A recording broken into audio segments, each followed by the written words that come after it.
closer than you think. It's not a tournament. It's what you don't see on TV. The cash is real. The stakes are high. They bet big. They win big. They lose big. High stakes live action poker. Live at the bike. Watch it live on the web or play it if you dare at the Bicycle Casino right here in Los Angeles.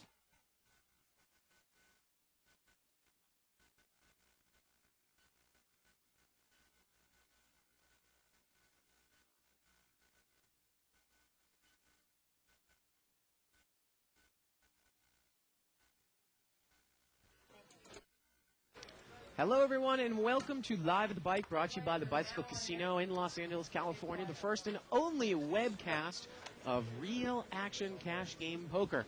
My name is Bart Hansen, and shortly I will be joined by George, the Greek poker god, a real Englishman, not the poser Tory that Dave Tuckman likes to think that he is. And we're going to be doing a 300 to 500 no-limit game with 5-5 blinds. Today's the first day of the World Series of Poker. Casino employees only event. I just spoke with Dave a couple of minutes ago. Him and our card guy Ronnie have been both knocked out. Mo is still in the tournament with about 160 players left. And supposedly the tournament had 1,200 people, which is double what they had last year. But again, we're going to be doing cash games here, a little 3 to 5, 5-5. So let's head over to the table and let's get into the action. Okay, let's start it off here in seat number 1. We've got Aaron. I don't know if Aaron's ever been on the show. Maybe once or twice. Seat number 2, we've got Alan. Different Alan. That's Alan. In seat number 3, we've got a new player, Brian, wearing the Dodgers cap. Seat number 4, we've got Dave, and he's been on the show many times. Is that Dave? That's Mark. Yeah, that's not Dave. Seat number 5 here, we have, well, it's listed as Kim. It's Kunal. Kunal. 75. And seat number 6 here, we've got new player, Brian. So a couple new players here at the table. Seat number 7, we've got Owen. We've seen Owen on the show before. He's a limit hold'em player. Seat number 8, we've got Harold, another player that normally would play 8-16, but they play with us on Monday nights in this game. And seat number 9, we've got Josh. He's been on the show a couple of times. So 300 min, 500 max buy-in, 5-5 blinds. Yellow chips are $5 chips. Those are the ones that we use for this game. Blues are $1 chips. If we see white chips, they're $100 chips. Like I said, I just got off the phone with Dave Tuckman a couple of minutes ago. He said it is a madhouse over at the Rio in Vegas today. He said he put his name on, I think, a 5-10 no-limit game, and he was 48th up. As always, we like to keep this show interactive. You can email us at liveatthebike.com. Questions, comments, suggestions. You can also follow a live thread. Head over to 2plus2.com, spelled out. Click on forums. Tournament poker, televised poker official live at the bike thread for June 26th. Got an open raise here by Kunal with pocket 5s. He made it 20 to go. And Josh here called from the big blind with ace-9. And Josh has hit 2 pair. He's hit top and bottom. He checks it. And Kunal is going to make a little $35 continuation bet here. And let's see if Josh is going to bring this one in for a check raise from up front. He's got top and bottom. And there it is. It's a raise. Kunal's a pretty solid player. I'm sure he's easily going to get away from this with the pocket 5s. Remember, this game is just not that deep. There isn't a whole lot of room to make moves until you get deep. The game's only been going for about a half an hour. Hopefully tomorrow we'll have another 3 to 5 game, and we will have Joe McLean Chester on 2plus2 doing some guest commentating with us. Of course, we still have that Live at the Bike guest commentator promotion going on. If you're registered for the archives, you are automatically entered into a random drawing.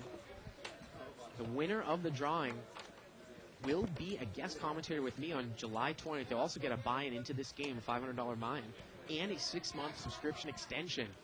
Check it out. If you're not already a subscriber to the archives, you have until June 11th to do so. The button moves here to seat 8 to Harold.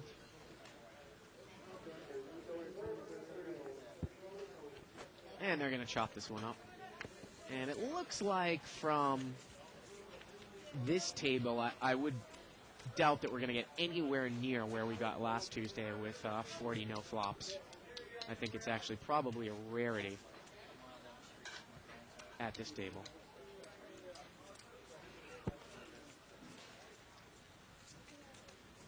And the button's going to move over here to seat 9. 5-5 in the blinds. Very exciting happenings over in Las Vegas. Tuckman also told me that tomorrow's event is sold out. 1,500 no limit. They're going to be playing 11-handed. And Dave wanted me to ask all the viewers a question here, and I'll get to in a second. Three-way action here. One limper and the blinds. King, King, 7 here. Owen's got trip kings. He limped in, and he checked it in position, playing it cagey. Couple clubs out there. Well, the turn's a 7. Now he's got a full house. 25. And now he's going to bet. He bets 25. And he is going to take it down, of course. Normally, David and I are proponents of betting out there on trip kings. If you've got someone there with a 7, they might check call you on the flop. Once they catch their 7, they might continue on, and you still might be able to get a river payoff at the end. No one had anything in that case. But again, what are you really going to trap somebody with on that board? Oh, live straddle here by Mark in seat 4, so it's going to be $10 to go. Of course, the live straddle is going to have the option when it comes back around to him. Mark will have the option to raise.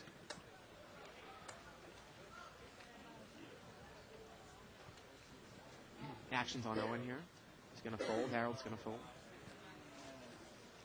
Gets folded around here to the big blind. And everyone just surrenders to the straddle. Mark had an ace. And he is going to take it down there.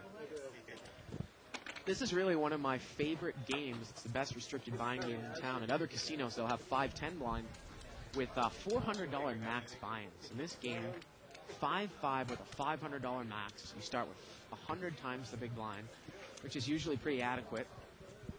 So it's really a good segue in between the 200 and the 3-5 game. Button moves over here to seat 2. Allen. Looks like Mark's got an ace-10 offsuit here in the big blind.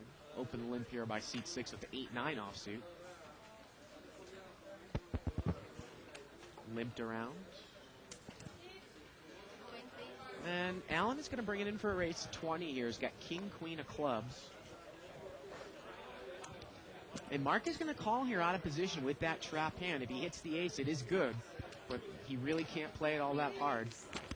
And we're going to see 4-way action here, so it's an $80 pot to the flop.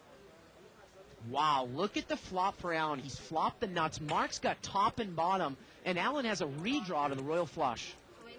And Allen makes a mini bet. He bets 20 here into an $80 pot with the nuts, with the club draw. And that is going to induce Mark to check raise here with top and bottom, and Mark is in big trouble here. Now we can see the 10 of clubs is actually in Mark's hand, so there's no way that Allen can really improve here, except to the flush. And just a smooth call here by Allen, where there can be a lot of action killers here on the turn. Well, that's not one of them. The turn's a deuce. The pot is $200. Mark check raise, and he got a call by Allen. I got to tell you, if Mark leads out here and Allen raises, boy, I really think you're in big trouble with ace-10. Because what would really the guy raise with? Would he raise with ace-king or ace-queen to a check raise here?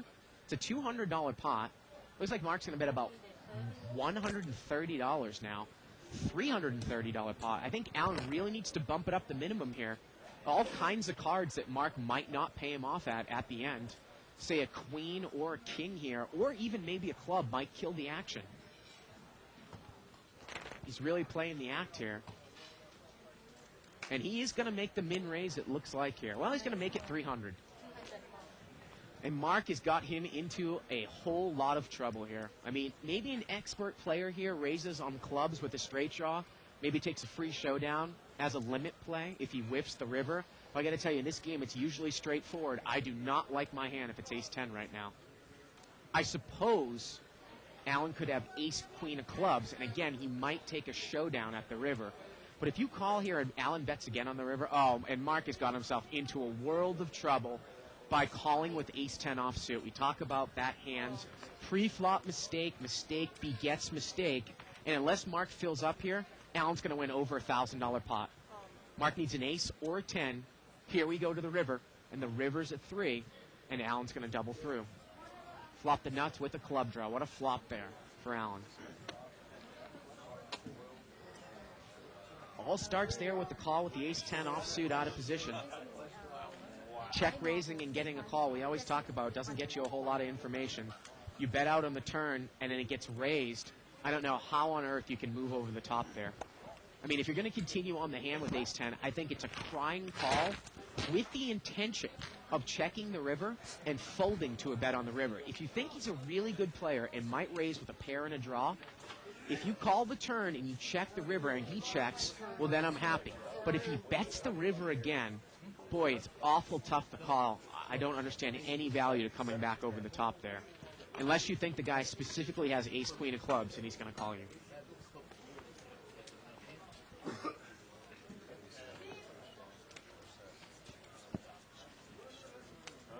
Button moves over here to Mark. He's going to rebuy for 500. You can bring your stack up to 500 at any time in this game.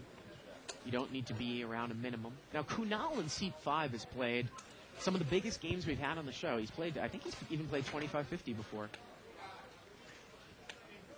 Haven't seen him around in a bit.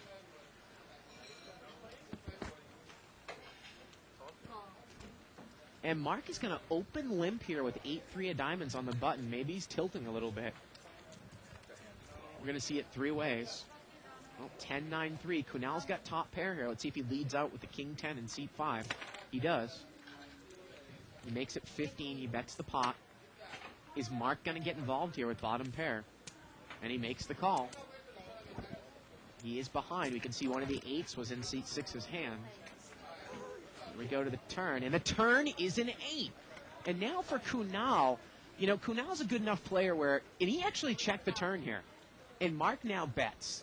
And see how you know Kunal doesn't like his hand. I mean, Kunal's hand is not that strong once somebody calls him. He might check call here. But again, if Mark bets the river, what can you really beat if you're Kunal? And the river is a 9, and Mark gets counterfeited. And Kunal looks like he's going to throw a little stop bet out here. He bets 25. Mark's hand is absolute garbage. He probably knows he needs to raise here to win if he's going to continue on. I don't see how there's any way he can call. He has to know his hand is no good, and he folds, which is probably the best option. And Kunal takes it down there with the king-10.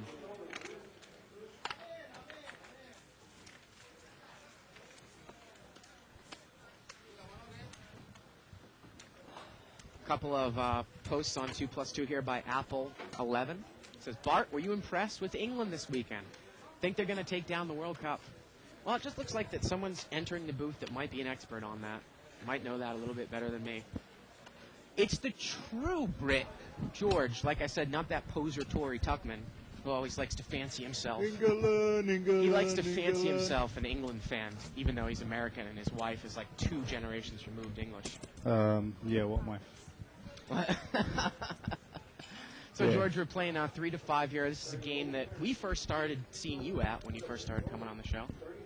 Kind of the game that you started off at this casino, right? Absolutely, absolutely. Yeah. It's a good game. Looks good so far. You know, Mark in C4 has got himself into a world of hurt a couple of hands ago with calling a raise with the ace-10 out of position. Flopping 2 pair, and a guy had king-queen for the nut straight. Now, Mark has brought it in for a $20 raise here with 7s, and he gets 4 callers, so it's a $100 pot. Ace-9-4 with a couple of clubs. And Kunal's got kind of a dryish flush draw here, George, but he's on the button. It gets checked to him, and he's going to bet. Mark does not continue with the continuation bet with 7s. Now, you and I always, you know, we've been talking about, and this is going to get folded around here. Now, in this game, Mark chooses to raise with 7s. You might not always raise there in late position with that hand, try to flop a big hand.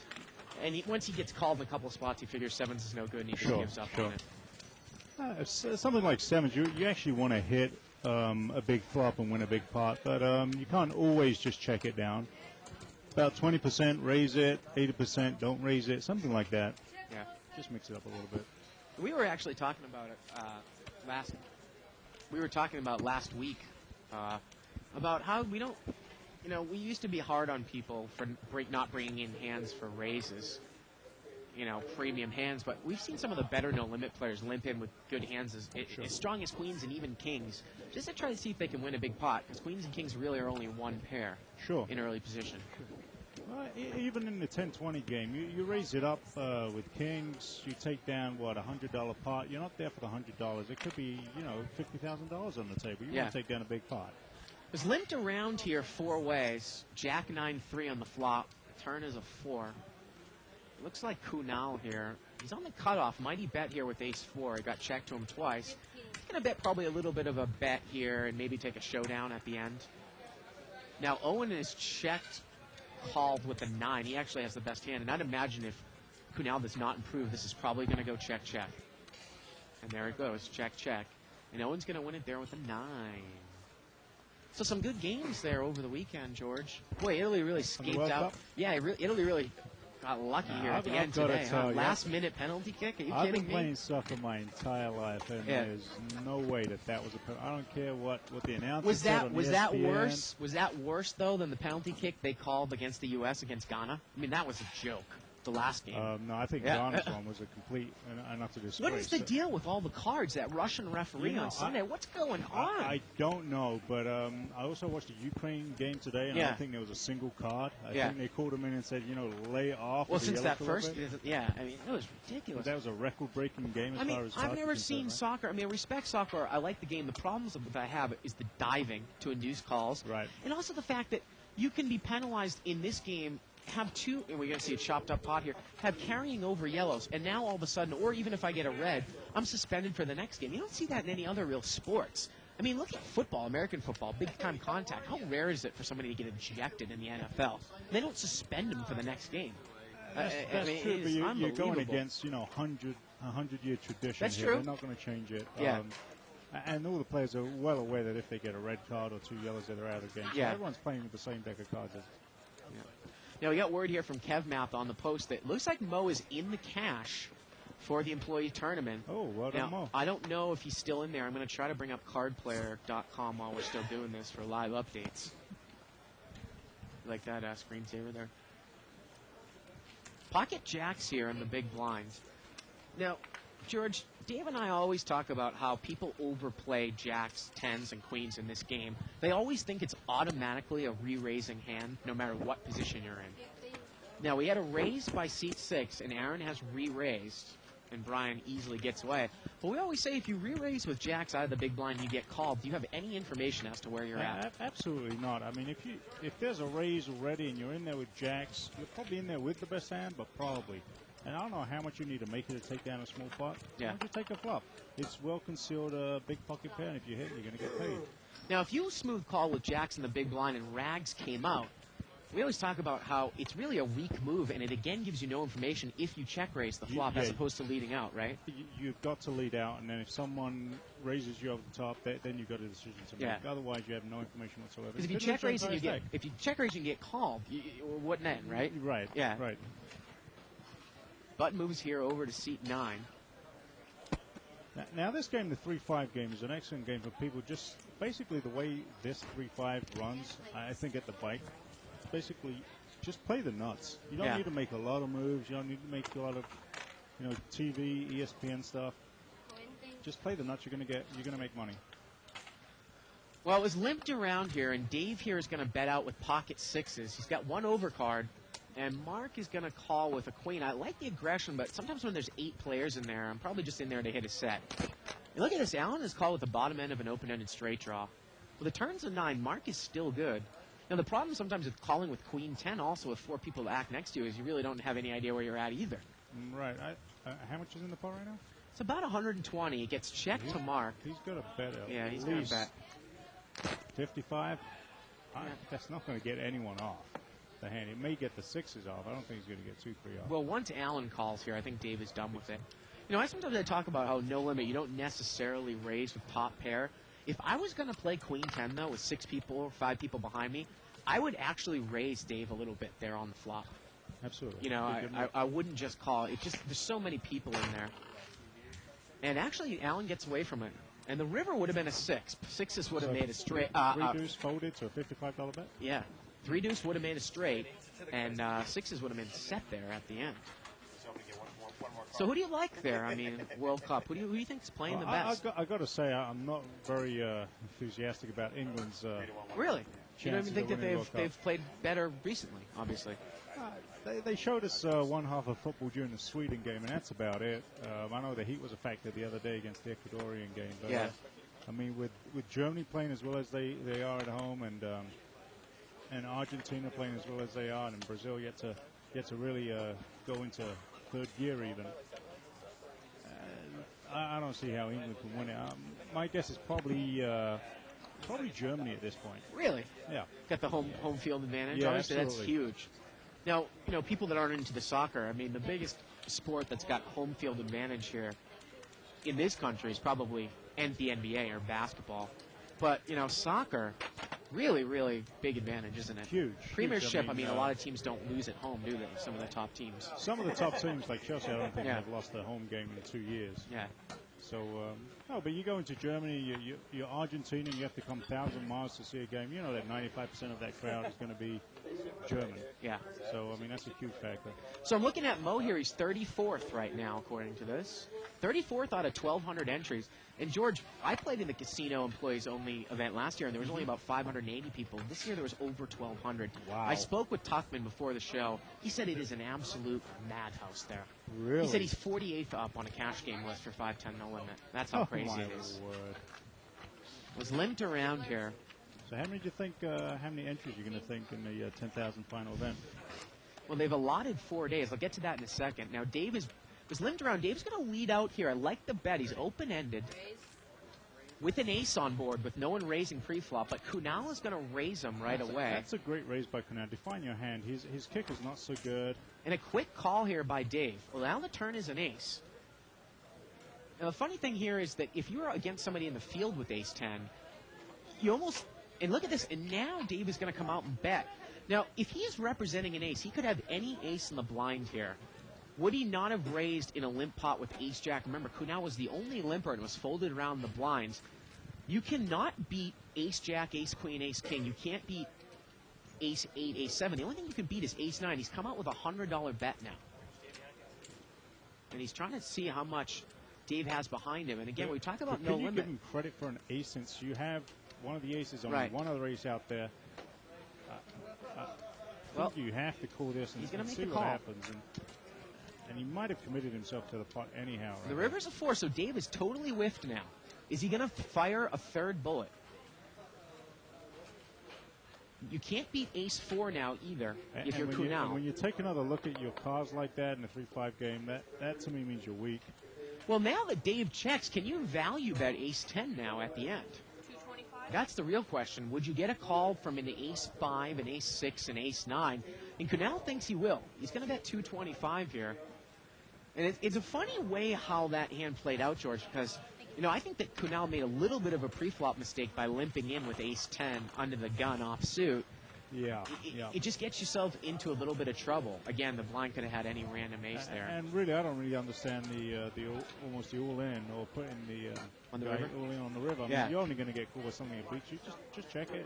You don't think you might get a call from an ace-4, ace-3, ace-2, Oh, something you will like that? get from an ace-4. He's got a full house. You're going to get called. Well, excuse me, but by weaker another ace? Yeah. At this I mean, level, remember. Yeah, at this level you would, but I mean, you're 50-50 that he's got one of those hands and 50-50 that he hasn't really. Yeah, you got to wonder if he's actually if he's trying to trap you by checking a full house on Right, the river right. too. I mean, I don't know if I really buy that he's going to do that. And of course, there is some value to not showing down your hand, as our buddy Dave Tuchman always says. Limped around here 3 ways. King Jack 4 with a couple of clubs. Mark's got a club draw here. He's going to lead out. Again, this is kind of what we call a dry flush draw here. Nothing really working here with 9-5 of clubs. The more and more I play no limit, George, the more and more I don't get involved with dry flush draws out of position. It's really, you really don't know if someone's got a bigger flush draw, if they've got a set and then the pulled bet, the bull pairs, and then what are you got to do? I've seen it actually happen to me today. I mean, you really have to be aware when you hit a low. I actually flopped the low flush today in the 5-10 game, but the action presented itself in such a manner where I bet I got a call in between. I got a raise. I called the raise, and then the guy in between moved all in, and I only had an 8-high flush. See, that's much more difficult when you actually flop it. You can't give them credit necessarily right off the bat for a higher flush. That's a lot different. Yeah. 15.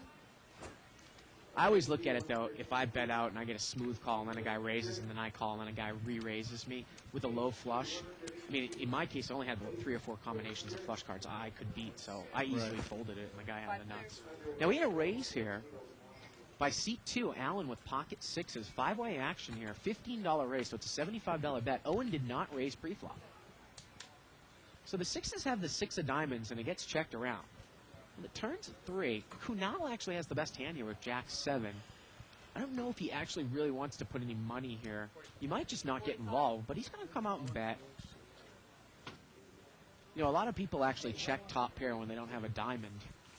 Let's see if he thinks he can take it down here. And he is going to take it down. And there it is. That's actually not a horrible flop for a pocket sixes to bet again, because now they're scared. Maybe you got ace king, you're representing the ace also. Or Yeah. So, you know, penalty kicks. Everyone always talks about that at the end. Harsh way to go down, isn't it? Yeah. Boy, Switzerland, man, they had some really high hopes. That's got to be one of the best teams I've ever put into a World Cup, right? A lot of times they don't even make the World Cup, right? A lot of times they don't, and I think it was the first team to go out not conceding the goal. Yeah. Goal. In the whole tournament? They didn't concede a goal in the whole tournament. Wow, yeah. Well, I other than realize the penalties. Yeah. I mean, but you could see at the end of the game, their legs were completely, I mean, they were done. They couldn't Well, last. you know the thing, everyone always bitches about penalty kicks. I always look at it, though, is that everyone knows it's going to go to penalty kicks, so if it's a draw. So if you play as a draw, hey, you are taking pretty much a coin flip at the end. Absolutely. You know, I don't have a big problem with it. Everyone knows it's going to be penalty kicks. So Absolutely. you got to play for the win, right? Absolutely. I know England would never want penalty kicks because they can't seem to ever win a penalty shootout. Now, Dave has brought it in for a raise here, and Kunal makes a re-raise with Queen 9 of diamonds.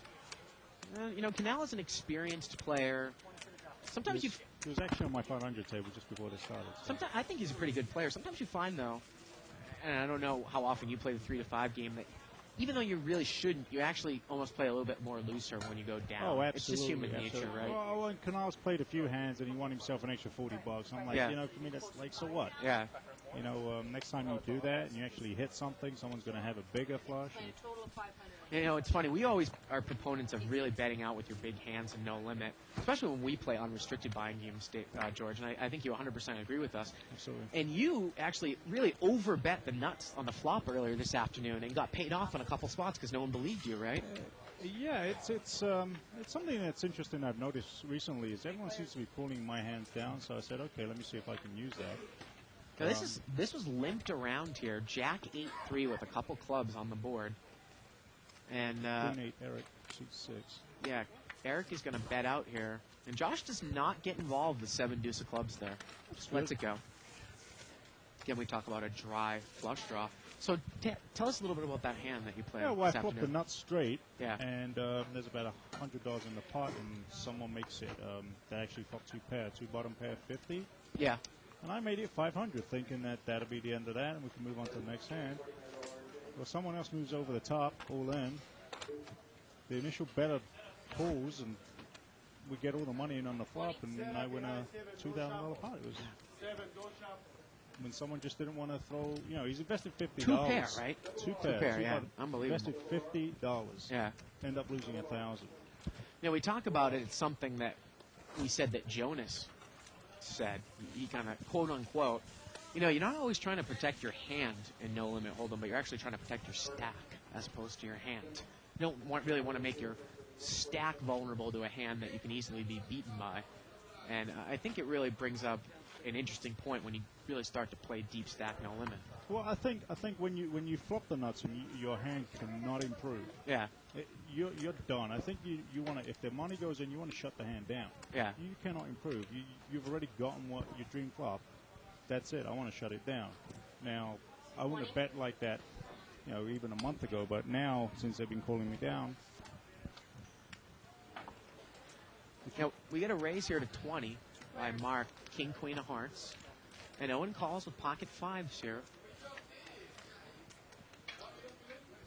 Well, 10-3 deuce. This is sometimes a really difficult, you know, situation if you're Owen to be in. I don't know if he's going to get involved. He does have position. I always look at it like if I have a middle-ish pocket pair, say I have 7s or 8 here, George, and a guy made a continuation bet. do I want to get involved? I do have position. Maybe I can call one time and see if the guy shuts down on the turn. Fives really Rather than calling, I prefer to raise, though, actually. I mean, you don't want to get involved, and then you don't know where you're at, and then the king hits, and then you're pretty much committed to the pot. Let's take a look at the first chip count of the night here. We've got $5,200 on the table. Allen's leading it up with $1,250. This game's been going since 6:30. Let's take a look at the differences here. So Allen in seat 2, that big winner with the king-queen, just before you came in, George. And Aaron is, he's the big loser. We probably lost a pot before the show went on. Now we got an open raise. Actually, we got a raise out of the big blind here. Ace-king. Is it small blind, big blind? Yeah, well, Okay. looks like it. Actually, it looks like it's, I think he straddled, George. Okay. I think he raised out of the straddle spot. And ace-5 outflops ace-king every time, right? Yep. So Dave called the straddle raise with ace-5 out of position. Kind of a troublish hand. But he hits the 5, and now, again, he does not lead out. We always see this mistake in 3 to 5. I got to tell you, I mean, he's going to check raise with ace-5, and when you get called here, I just don't know where you think you're at. And Mark calls him in a second with ace-king. Mark is, if I know Mark right, is going to put a play in right here. Turn is an 8. The pot is about $200.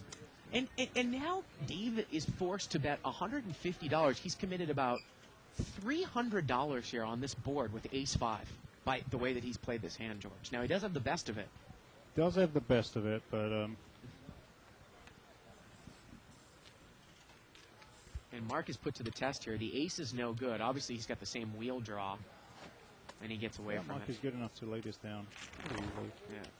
3 on the river, they would have chopped it out. So Professor Mike on 2+2 says, Bart, Brazil is going to win the World Cup. No questions asked. Please tell the other guy how it is. What do you think about that? Well, Brazil's got a hard way to make the final. They've got to go through, I believe they do go through England. Yeah. England or Portugal to make the final, and that's a hard game. If it's Portugal, it's a hard game because they've got the Brazilian coach from last time. And if it's England, well, that's never an easy game. I don't care who you are. Yeah. Button moves over here to seat 2, and it's limped around.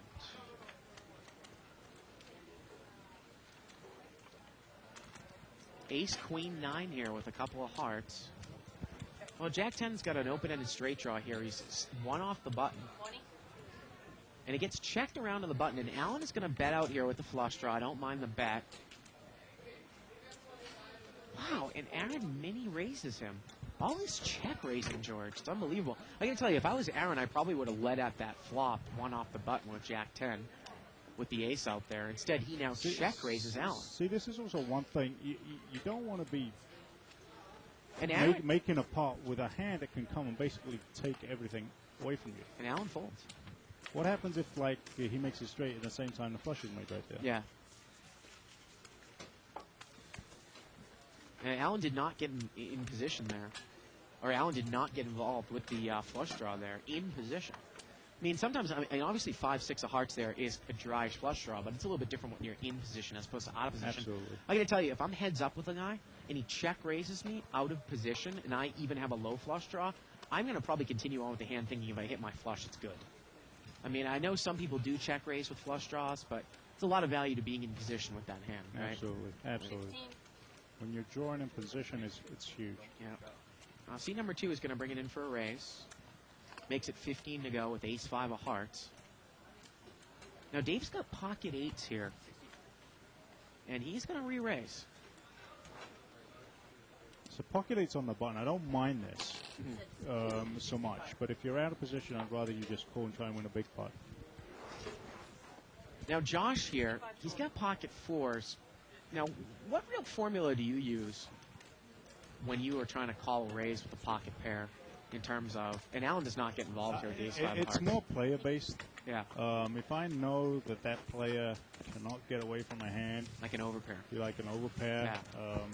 I will call a hand. But generally speaking, if it's someone like you, I'm not going to call. But if it's someone, you know the players that Right. can't fold a hand that we play, Because I would generally call them. we sometimes look at the, like a formula, say, like, I might call a raise from a guy I know I will get paid off from Yeah. with a pocket pair if I can make 10 times the raise amount. Because you only flop a set 1 out of, 7.5 times. But remember, the other guy has to hit as well. Because if you raise with ace king and you flop a set of 4s and it's rags, you're not going to get any money, right? Right, exactly. So Exactly. You look at chip stacks, you look at the player. 20? you also can really tell that you can, people's pre-flop raise amounts really define their hands. If you ever notice it, I mean, these people are constantly changing up their raise sizes. And, maybe in the 5-10 game, a $75 raise means a high pocket pair, and a $30 raise means the ace-queen suited. Right. Right? Right. They really define their hand by the raise sizes. Something like this would, you might be best served by just having 2 raise sizes. One, like around, what is that, 5-5 game? One around $50 or $45. Yeah. And the other one, $100 just to mix it up, and just do that, and so no one really knows what you have. I don't know. It's just a thought. And they're going to chop this one up here. I mean, usually I will bring it in first in the 5-10 game. But, depending on the stack size, if everybody's deeper, then I think you increase your raise size a little bit. But keep it the same throughout. It's Yeah, the same exactly. I mean, I usually bring it in for 60 or 65, and then you add maybe $5 for each For limper. each person, yeah. I mean, if it's limped around 5 or 6 ways and I've got aces on the button, I'm probably going to bring that one in for at least 90, I think. If I really want to limit the field to 1 or 2 players, Right, there's 65 increases. So, yeah. Because I don't really want to bring it in for 45 in that spot, because one person calls, then everyone else. Right, is gonna right. call. And then, and the other person thinks they're getting odds, and Yeah, if they're yeah. not even, Yeah. you always hear that. I'm getting odds now. Yeah. Remember, now you've got 1 pair. And probably the chances, if you're up against 6 other people with 1 pair, of you having the best hand after the flop, it's probably less than 50%. With all right. the combinations out That's there. right. Limped around here. 5-way action. 5 players. Kind of a passive game here so far. Well, ace deuce 3. Now, seat number 1, he's got aces up, top 2 pair from up front, and he checked it. Top 2 pair is an extremely vulnerable hand. Now, Allen bets, and it looks like we're going to see a check raise here with the ace 3. Makes it 100. And again, I always talk about that. I think the check raise is so overused because it really, again, defines your hand. If you lead out with a wide variety of hands, top pair, 2 pair, set, made straight, draws, people don't know what you have. Allen obviously easily releases the 4s there. I don't know if Aaron bets out if 4s get involved.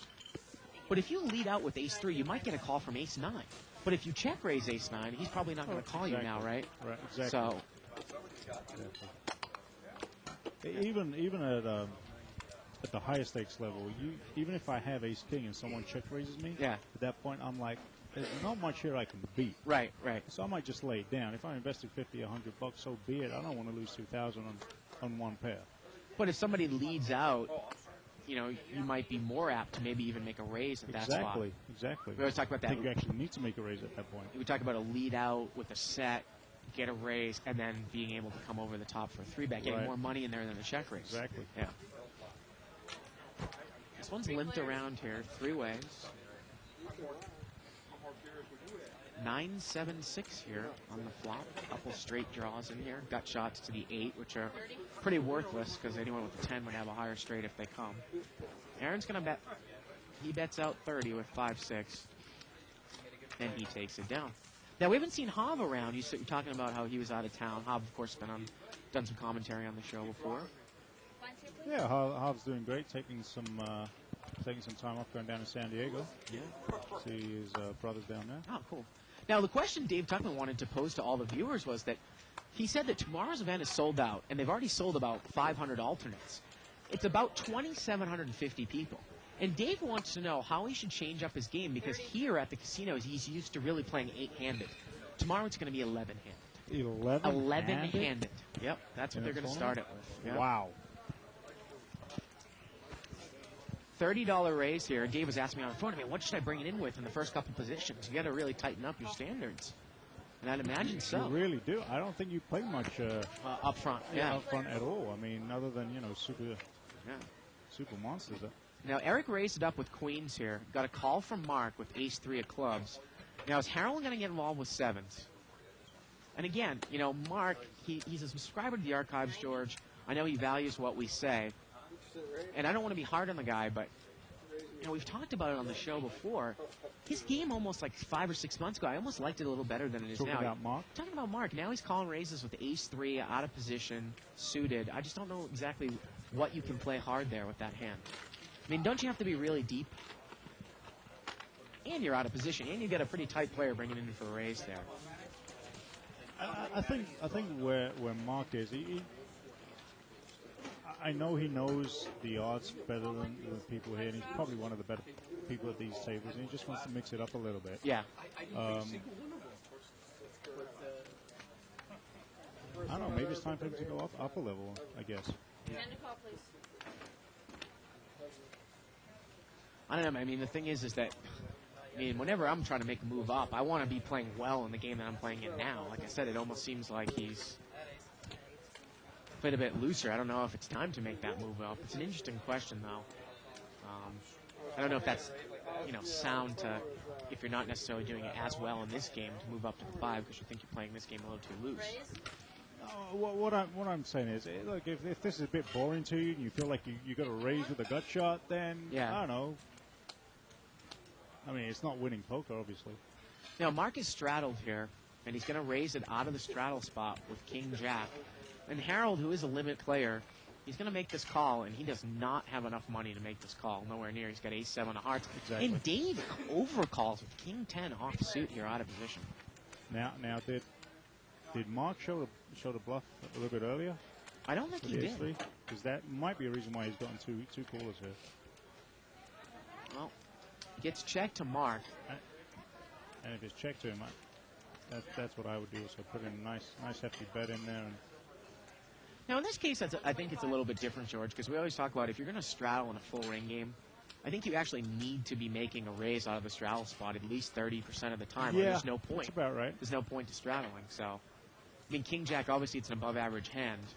I don't mind the raise here. Now, if he was in the big blind and it was limped around, I wouldn't understand the purpose for the raise. Absolutely. Yeah. And he takes it down. We've not seen any big pots yet, huh? No, not really big pots. All in pots. Like I said, you missed it right before. Mark, he ended up calling a raise in the big blind with ace-10 offsuit. The button had raised with king-queen of clubs, and the flop came ace-jack 10 with 2 clubs. Ooh. And Mark check raised the guy with ace-10. The guy raised him on the turn, and Mark pushed with ace-10. And obviously the guy had the nuts, he club draw as well. Exactly. Kind of mistake begets mistake in terms of, the ace-10 offsuit.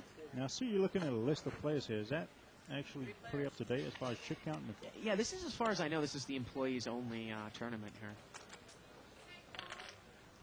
Does it show Mo in there? Yeah, it does. He's 30. Oh, he is 34th right now. Yeah. Out of 1,200 people, so. Now, Dave is going to come out and checked on the flop. He bets $10 with 3-5. And Harold's going to call him with king-6. He's got the best hand. And Harold makes 2 pair now. And I think Harold really needs to value bet here with king-6. And he is going to bet. I like this bet. That's 25. And he takes it down. If anyone has not read Dave Tuckman's article on Shirley's website, poker/babes.com, check it out about value betting the river. The more and more I play No Limit, the more and more someone's hand can really become defined as to what they bet on the river. If you watch them, what they normally bet on the river and what they might be betting against you. Because normally it's usually a pretty big hand or a bluff. And I think if you become the type of player that actually can value bet marginal hands on the river, you're much, much more difficult to be put on a hand. And I think you become that much better of a player, obviously. Because, you wonder if Harold would bet ace-9 there on the river.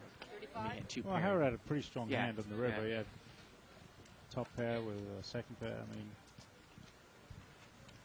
it's not really what I would consider, betting a marginal hand right there. No, that's a monster, I think, Yeah. for him, for 2 pair. Seat 9 brings it in there for a raise, ace-queen suited. And he takes it down. I just look at it like if you think that someone's had 2 pair the whole time, or they've played it like 2 pair, or you think they have a draw, and the board is very, very scary on the river, and you check to on the river, and they bet, I think it's, my point is it's more likely that they've missed their draw as opposed to betting 2 weak pair at the river on a very scary board. Because people are less likely to bet when they need to bet. You know, it really defines the hand. Obviously, King 6 there is an easy bet, but, you know, I'm talking about, like, if you had Jack 10 on a Queen Jack 10, you know, Deuce 3 board or something like that, you know. 30. With 3 clubs out there. Mark is going to bring it in here for a raise with King Queen offsuit. Owen's got pocket 5s. He calls. 2 players. And we're heads up. And actually, Harold is in there with ace 5. Excuse me. Well, and this is the inherent problem with the weak ace, right, George? He flops the ace. And what is he going to do? Now, I think you've got to. I think you have to raise it. I mean, and he doesn't really have that much money left, anyways. That's what I mean. I mean, he's in there. He doesn't have a deep stack. I mean, is he going to go for bust with this hand? This is the inherent problem. I'm not sure what you want to. You want to flip the nuts here with this hand. I mean, and it's just a call. He's going to call. Now, Mark has got a gut shot here to the 10. Turns a 9. I think this is an easy. Well, Harold's not going to give him a chance. See, and I've seen this done again and again and again at these low limits. Once another scare card comes, now you come in firing. Because, I mean, it could have a 9. I mean, it's another hand that can beat you now. I just don't think there's any way that Mark is calling him with a hand that does not beat him there. River is an ace. Harold would have filled up. I was going to say, I think it's an easy check from Mark. If Harold checks him, take the card, maybe you can fill your hand there. Sure. And I got to tell you, I don't even think Harold bets with the ace 5 on the river. Really? I don't think so. See, that's where you have to value bet. Well, that's what I mean, but I don't think, you know, they necessarily. You mean even if the ace doesn't show up? Yeah, right. People at this level don't necessarily do that. Ace Queen here for seat number 9. He's just going to limp in here in early position. There's also something to be said about value betting at the end. Sometimes maybe you don't want to reopen up the betting. Sometimes you really don't. If you're deep stack and there's enough in that pot, maybe you're happy to take it down. You reopen it up and someone, you know, some really smart trader understands what you're doing and puts a play on that pot, then what? Josh is going to lead out here for 25 with ace queen. I can't imagine Kunal. He limped in here on the button with queen 3. He's not going to get involved here. It's a good laydown. Well, I think one of the advantages of this game, though, George, with your point, is that a lot of times people might only have 150 or 200 left. Yeah, exactly. So you don't have to worry about it. Yeah, that's true. I mean, I actually think I left some. I think I actually left some money on the table against a guy who's kind of a donk this afternoon, because I had it made the nut straight on a paired board, and he bet the river, and I raised it, and he re-raised me from up front. I was in a position, and he only had about 500 left, and the pot was probably about 1,500. And he might have been the type of player that might have just done it with trips, re-raise. That's how bad he was. Mm-hmm. And I actually could have pushed there and gotten a call easily by hand that wouldn't beat me, but instead I just called, and he had a smaller straight, and I won. Okay. And I thought I left some money on the table. Obviously, if he's got 3,000 behind, I'm not going to re-raise there with the paired board with the nut straight. You know? I mean, that's player-based is what you're saying. But if Mo does that to you, then what? Right. Then you're probably going to end up, you know, taking down a bigger pot, but you're scared. Yeah. Now look at this. Seat number 1, he limped in with King Jack, and Aaron's playing at KG. He can't. Did not bet. Flop is 30. I mean, now you got 2. Well, look at this though, and now Owen is caught up, and I don't know if Owen's going to get away from it here. I assume that Aaron is going to raise with the King Jack. Wow, is Harold going to call in between with 7-6 with the 2 flush out there on both sides? And now Aaron's going to raise. He's going to make it 100. Now, this is how to play a hand wrong and get paid the max. Truly. Now, this is my point here. Let's say Owen calls here with a 4-5. And let's say the river, let's say that Harold's going to get out of there. He needs to miss a 4, a 5, an 8. I mean, that's... Now, my point about river betting here is, let's say this is a total blank here. If Owen checks and Aaron bets again, I don't think there's any way that 5-4 is good here, especially now a queen comes. Right. If the guy bets the river here, I just don't see how bottom 2 pair is good. Because a player might even check down King Jack here. I don't think Aaron's going to check down King Jack. I think it's too big of a hand. But say he had Ace King. I don't think there's any way he's betting the river. And this is what we're talking about here. So if Owen checks and you get a big bet here, unless the guy's on busted spade cards and a straight draw. Right. That's the only way you can win. Yeah. And look at this. Aaron moves all in, and Owen instantly calls. And King Jack gets paid the max. Talked about how... King Jack played that hand wrong. I think that was very poorly played. Hey, you can go out and say it. I say it every night. Your own opinion. I mean, you got the straight draw, and it came. Yeah. You've got the flush draw, then you got a second flush draw. Then you get paid the max. Yeah. I mean, sometimes you've got to go home and analyze the hands that you lost. Which was a good thing, especially in this game. Go on and analyze the hands you won. And you know, the other thing, too, you don't really come from much of a limit hold'em background, right? We always talk about on the show, Dave and I come from a limit hold'em background. If somebody is going to raise and limit hold'em on the turn on the big betting round with a big draw, and then maybe check the river in a showdown, that happens with very, very select, very advanced players we haven't even seen that when we did limit on the show. So for a guy to pull that move, I know I pulled that move in a no-limit game where I raise on the turn with a pair and a big draw and check the river. Right. Want to whiff. I mean, I haven't seen guys do that on the show. Maybe I can count on my hands in the year and a half we've done it. Right. Usually you're playing straightforward competition in this game. You get a raise on the turn. Your 4-5 is very, very rarely good. And then again, I think sometimes you might even be able to call and hope that he checks behind you on the river. A hope and a prayer. But if he bets the river, I just don't. Yeah. Unless he's going to really raise with a big draw and come like a straight and a flush draw and bluff out on the river. But we just don't see that in this game. Right. We don't really see the guy. Would he have raised with, say, Queen 10 of clubs, which would have been an open-ended straight draw and a flush draw on the turn? You don't really see it in this game. I don't even see it in the higher games, George, that much. You know? I see it quite a bit, actually. Really? Yeah. I mean, I see. Corporation Mike does it all the time. Oh yeah, I mean, selected people, yeah. Now we had an open raise here by seat number 3. He made it 20 to go with Jack 10 of spades. Mark called with King Jack, and Kunal has made the re-raise here with queens. Kunal was being cagey with. He's re-raised it to 80. Again, I mean. Now is that enough to get them to lay it down now? If one person comes in, the other person's got to call right now. It doesn't have to call, but probably that's what's going to happen here. Yeah, I mean, it's two schools of thought here. I mean, I got to tell you, if I'm with queens here, I want these two hands to call. Well, if you knew what they had, sure. Yeah. But you've got to think there's an ace out there, maybe even a king, and now what? Well, and if the flop comes with an ace, do you shut down? Do you represent? Do you? Well, it's all rags here. That's a good flop. Again, I like the guy Mark, and I'm being critical of his game because I think he wants to improve. He's called the raise with King Jack offsuit. Now he's overcalled the re-raise with King Jack offsuit. What is he trying to hit there? Other than, I don't know, 2-pair or better, yeah. There's really nothing much more you could beat. And even if the 2-pair comes, then Jacks is a reasonable hand that may have. Kings, yeah, also. Kunal moves all in on this flop. And it's quickly going to be fold. Yeah.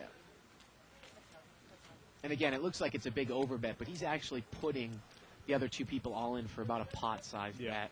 So it's not really, I mean, the pot's about 240, Mark has 340. I mean, what's the point? He just moves in. Not a bad bet there by Kunal, and he takes it down. You saw me I think it was on Friday. Sometimes you talk about with queens. I actually raised under the gun with queens. You were sitting next to me. Call, and a re-raise on the button. It was by Barry Woods. And at that point, I didn't have enough to make a call to try to hit a set. And I just threw it away. Sometimes queens can be really tough to play out of position. Now, Kunal was in position there. He drove forward with the hand. And, I mean, how much would you invested in that hand?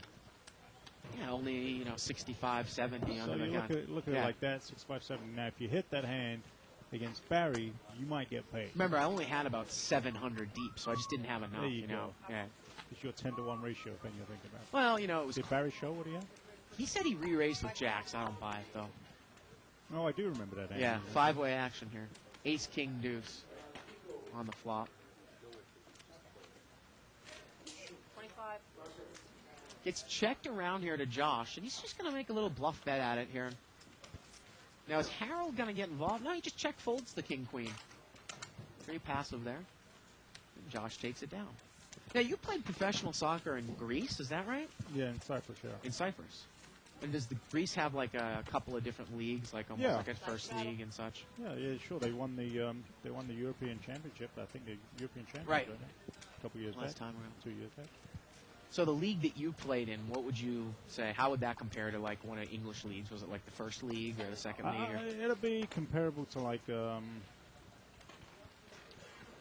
of an MLS kind of league. Yeah, which is what, almost like an English first division, not the Premiership, but like Yeah, kinda- probably like a first division. Yeah. A lower first division. Yeah. Limped around here, straddled by Mark, so it's going to be four-way action, $40 pot. Here we go to the flop. King deuce 7 with a couple of hearts. 40. And the button's going to bet here. He bets 40. Aaron, he's got middle pair. He's got the best hand here, it looks like. I don't know if Mark is trying to set a move here. You know, I always find it funny, George, especially around tournament time. Now we're going to get into the mini series of poker here at the Bike, which is, of course, mirrors the World Series of Poker's schedule.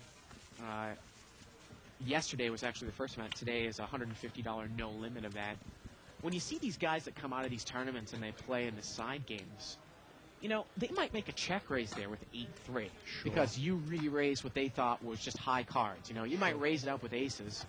The flop comes 7 deuce 4. They might check raise you with 9-8 because they don't really make the adjustment, right? Right. It's a pretty difficult adjustment to make. You've got to understand, cash is about patience, patience, patience.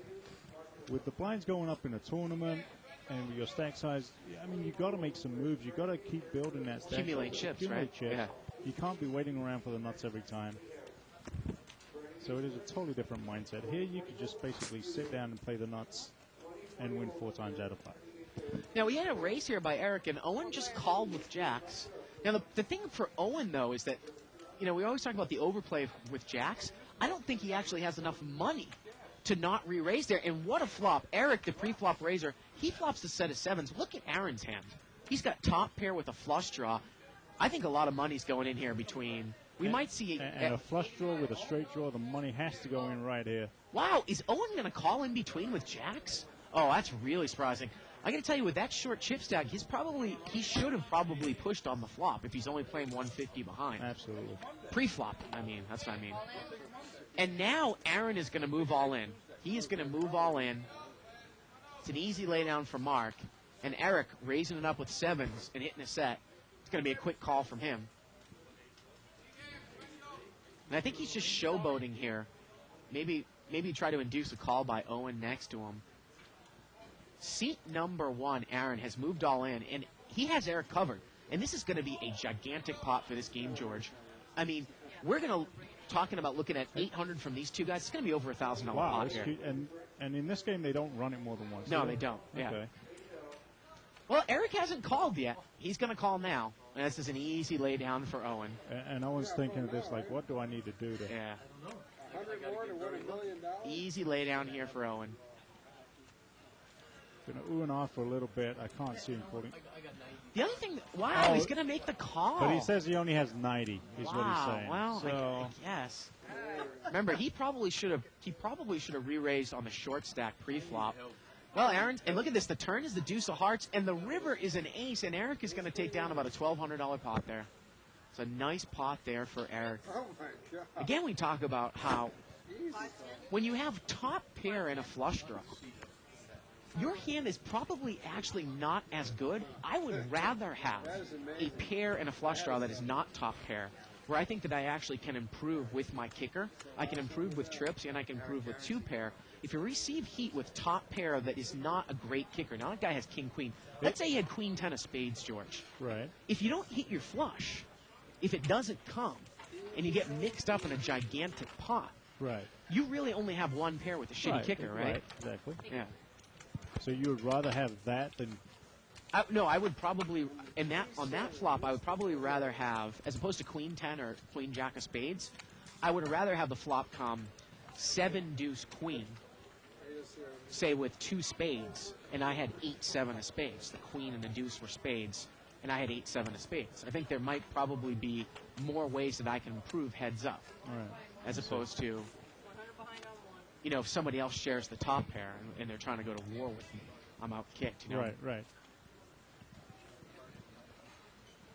I mean, it's just something to think about. I think sometimes and I'll get to it in a second here after this hand. Jack 7-4 here, all spades. It was limped around. Gets checked over to Aaron. He's going to bet. And I think he's going to take it down. I don't think Kunal's going to get involved. I mean, more specifically, I mean, King, Queen of Spades, that's a big hand for that flop. That might be a bad example because the Queen isn't a horrible kicker. But I see people go to war when they are playing ace rag suited Right, and they flop the ace with a flush draw. right. Is that a hand that you really want to commit thousands of dollars with? Being the caller. I mean, I think you might be able to make a big move with that hand, but you want to Yeah, call you- off all your chips with it. You definitely want to be the first in the pot with, Yeah. with that kind of flop. Because you're most probably, if you're called, you're beat at that point. There's Yeah. no doubt about it. Yeah. There's nothing you can beat. Right. So I see by allowing yourself to be able to have some outs by hitting your kicker, making two pair. Yeah. Ace Queen here, limped in here by Owen. Another thing I want to announce here after this hand. Six-way action here to the flop. Ace 6-7 here. Rainbow. And Harold, who did not raise it up pre-flop with Ace Queen, he's going to bet. And I think this is going to probably take it down here. I mean, Kunal has got middle pair here. I don't think he's going to get involved. Is Eric really going to get involved here? No, he's going to take it down. Now, another question I want to ask you that Dave and I really, you know, it's more of a Dave thing, but I tend to agree with him. You know, we talk about what hands do you raise with in early position. If you've got ace king or ace queen offsuit, do you really want to limp with that hand? I mean, if you're not gonna raise with it, you just want to fold it because does the hand play that well multi-way? I mean, that's the issue. And that's why I sometimes will bring ace queen and ace king offsuit for a raise. Normally, I'll muck the ace jack offsuit in early position because I don't think necessarily the hand plays all that well multi-way. Well, my general thinking is, with a hand like ace king, ace queen, you've got to mix it up anyways. You can't always bring it in for a raise, and you can't always limp with it. Yeah. So my defining thing is, if it's suited, I'll bring it in from early. If it's not, I won't. And it's nothing to do with the extra 2% I get for the flush draw. Yeah. It's just it mixes it up. Now, it's not a hand that plays well multi-way, but people in late position will raise their ace jacks, ace queens, and you're sitting there with ace king. If an ace hits, you're looking pretty. Then you bet your hand out on the flop, find out where you are. You get raised, you got a decision to make. And I think all these strategy questions, you know, it really, you know, we can talk about strategy Definitely generalizations. player dependent. Yeah, pretty much. you Or took table you dependent. took the words right out of my mouth. Or if the It's table's just- super aggressive, then Yeah. I don't know if I want to. If I want to be in Yeah. the pot, I want to be raising the pot. Yeah, it kind of depends. Yeah. It's actually always usually the ultimate It answer is, we it come is, back it to. It depends. depends. Depends on the table, right? Depends on the table. Depends who's next. If I got Corporation Mike next to me, I don't know, and he bets it, maybe I'm going to slow play it. Maybe I want to shut it down there because, you know. Now we get a bet out here by Owen with a weak queen, and Allen is called with a gut shot to the king and backdoor spades. The turn's before. That's got to be scary. I don't know. See if Allen can represent it. Yeah, and Owen checks, and that's a nice bet here by Allen. You know, if you are calling there with the intention of just hitting the king, it's not worth it. No. But if you're calling with the intention of getting Owen heads up off of a weak queen in position, there's just so many things you can Great represent. trade deadline. Owen Great can't play. really take much heat with queen 5 there, No, especially. queen five. I mean, Yeah. Allen doesn't know how weak of a kicker the other guy had, but Right. it was still great play. Button moves over here to seat 6. Corporation Mike, man, of course we talk about him. He has really been on a tear lately. I mean, I was playing with him late Friday night in the 10-20 What seat is game. that, Allen? Allen is in seat 2. Oh, That's okay, not. the same. That's Allen. The Allen superstar, as we call him, right? The guy can never win a pot off. He Pulls can never win a 500 bottom. with a pulls 500 with a gut shot on my top 2 and catches every time. It's absolutely incredible. Mark is going to bring this one in for a raise. Looks like with ace 9 offsuit. And Owen is called here with ace jack. And here we go to the flop. Well, Mark and Owen both have a piece of it. Owen outflopped Mark, and Owen's going to lead out. He's going to bet 25. And I got to tell you, Owen is usually not the type of player. We always talk about player-dependent things. He's not the type of player that necessarily is going to bet a draw. I think I put him maybe at least on a jack here, and I might not even get involved. Because if I raise him here, I don't think I'm going to get him off of a good jack, and Mark is not going to get him off of a good jack. Owen makes the call. And I don't think Mark right here is in such bad shape, because he thinks if an ace comes, maybe it's helpful. Well, let's see. Well, there's a third spade here. Is Mark going to take the card? But you've got to bet big here to get him off. And look at that. He represents a spade. But that's just not enough. And now if you want to represent again on the river. But Owen gets rid of it there. He threw away ace-jack? Yeah, threw away ace-jack. The river was the ace of spades. Owen would have made aces up, and Mark would have made aces up, but it would have been 4 spades on board. Wow. You know, it's funny. Mark, he brings it in with the raise with ace-9. You know, sometimes I talk about bringing in with a hand with raises with ace-jack suited and stuff in late position. I get called in a couple of spots in an ace flops, and I bet and I get called. Jesus, you really don't know where you're at, especially if I'm not on a draw-heavy board. Right, you almost don't even want to put any more money in the pot, right? I mean, ace-jack is such a kind of a shitty you still cash need to bet game it. hand. It is a shitty cash game hand, but if you're going to bring it in and you hit the ace, you got to then play it. Yeah. Actually, so you bring in ace-3 suited the other day, hit the ace, and win a sizable flop. Well, that was a funny one. I actually talked about that on the show because I got to tell you, I think you think I bring in a lot of hands for bullshit raises, but I really don't. I mean, I would be honest with you. I might raise that once a month. And I raise it because Dr. Dennis was in the blind. I'm not kidding. And it happened to be, I'm always on that table, but that one time a month when you got your period, I'm on the table. But the funny thing about that hand, though, is that once he calls, Dr. Dennis, anybody out there, really, really tight player. Very tight. Actually plays better, I think, than Dr. Beebe, but as tight as Dr. Beebe. Once he calls and the ace flops, he checked it and I checked it. I wanted to play it in the pot as small as possible. The turn brought out a blank. He came out and bet. And I called, and I was going to fold to a river bet. I figured if he fired again on the river, he would definitely have ace-king. But he checked the river, and I checked behind him, and I won with ace-3. And he had pocket jacks. Yeah, and he had pocket jacks. I figured he had kings, queens, probably queens, jacks, or ace-king in that spot if he called my raise. 10-4 deuce here. Kunal raised it with jack-9 of clubs. And Aaron has missed this flop. Kunal is going to bring it in. He's going to bet 35. Actually, I don't think I mentioned that. I was talking to David before the show. But like I said, that is a very, very rare time I'll bring that hand. And I was just attacking his blind. But once he calls, once a real tight player calls, I'm almost trying to play as small a pot as possible. You know, the ace flopped. I probably should have bet and just kind of found out what happened there. But I checked behind him. Like I said, he came out and bet the turn kind of weak, and I told myself I could call, and then hopefully it goes check on the river. So, yeah, you always think I'm bringing in those hands in the cutoff. Garbage hands, huh? Not necessarily garbage hands, but ace-3, I wouldn't exactly call that a monster either. I mean, that is, like I said, I cannot remember the last time. I think we were playing kind of short at the time, too. We were like 6-handed. And I think I was like on the button. No, I don't No? think so. Full table. All right. Mix it up here and there. 6-way action here, limped around. Now, Kunal, he's got ace-king of hearts. And it was a straddled pot, and Kunal just limped. Maybe he thought he was going to pull the limp re-raise against Mark Straddle, but it did not get raised. And Kunal's a good enough player. You know, even in the big game, George, for some reason, a player like that's Allen will just take one off on this flop with ace-king if he didn't raise. Sure. I mean, ace-king is garbage here. Get rid of it, right? So Mark is let out with deuce-5, and Josh is going to raise him up here with 5-6. He's got top pair and a gut I shot. like that play. 110. Makes it 110. You might have the hand right here. Could be a semi-bluff as well, even if you don't have the best sure. hand. I mean, it is a semi-buffer. I mean, I got to tell you, Good. in this spot, I probably don't put Mark on 8s or 9s because I think he would have straddled. He would have raised out of the straddle with that hand. But say for some reason somebody in the field bet pocket 8s there, and it was limped around, George, and then a guy like Josh raises. I don't know if pocket 8s can continue there, right? Right. You know? Or maybe Josh picked up ace-6. Right. You really continue there. Yeah. So you've got top pair with a good kicker, but someone could well be in there with 8-9. Yeah. Just let it. Nice play. Button moves over here to seat 2.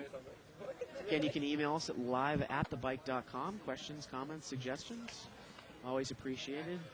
Follow a thread on 2plus2, 2plus2.com, spelled out. Forums, tournament poker, televised poker.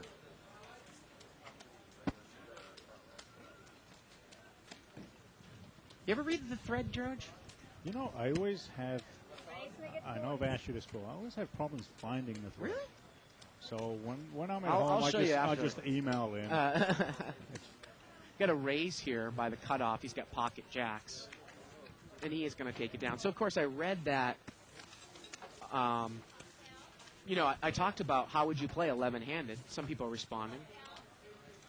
I mean, the obvious answer, as Kevmath said, I would play it tight in early position. Well, maybe you do the opposite of everyone else, and maybe you don't play it tight. It's a small tournament anyway for David. 1,500 is not a big tournament. Tomorrow, Maybe you want to accumulate some chips early. Well, they only based on the start you fact with that everyone's- 1,500 in chips. It's not that much. I mean, the really? levels are only an Okay. hour long. Yeah, you get the face value, except today where you got 1,000 instead of 500.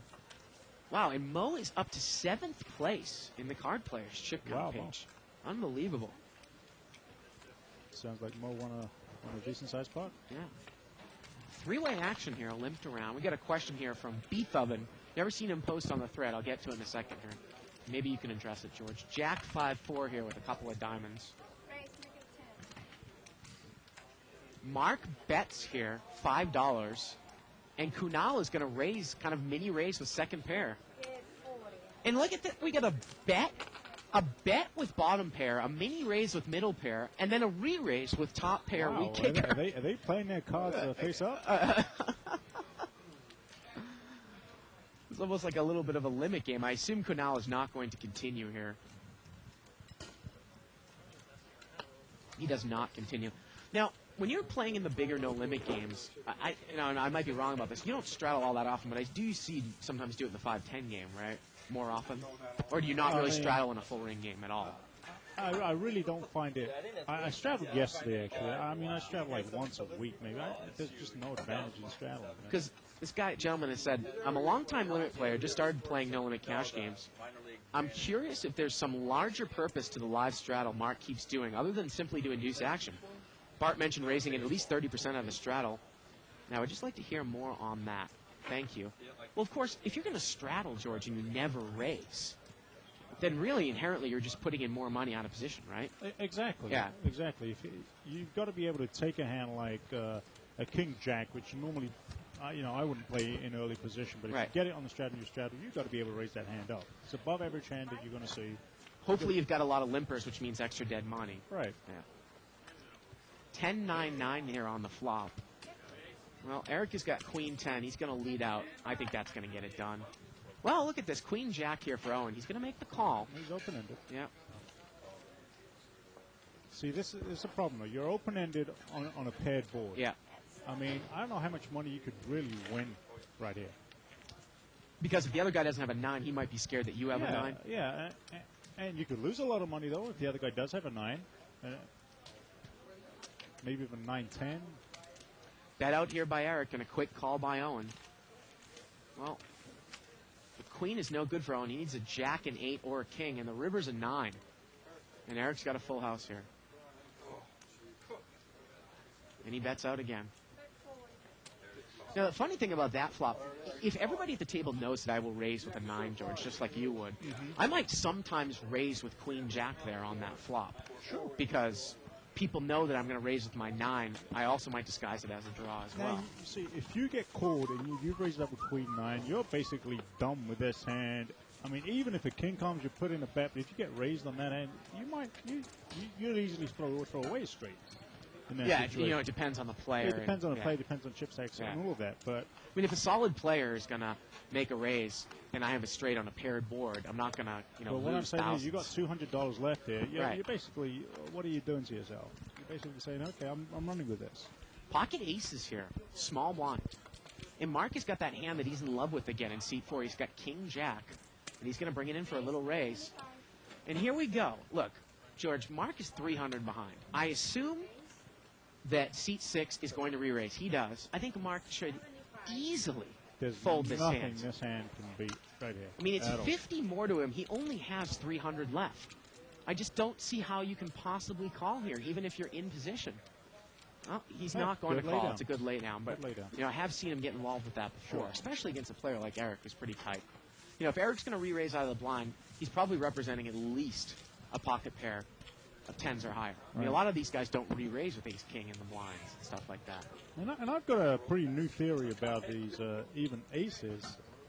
I like to bring aces in for quite a huge raise, to be honest.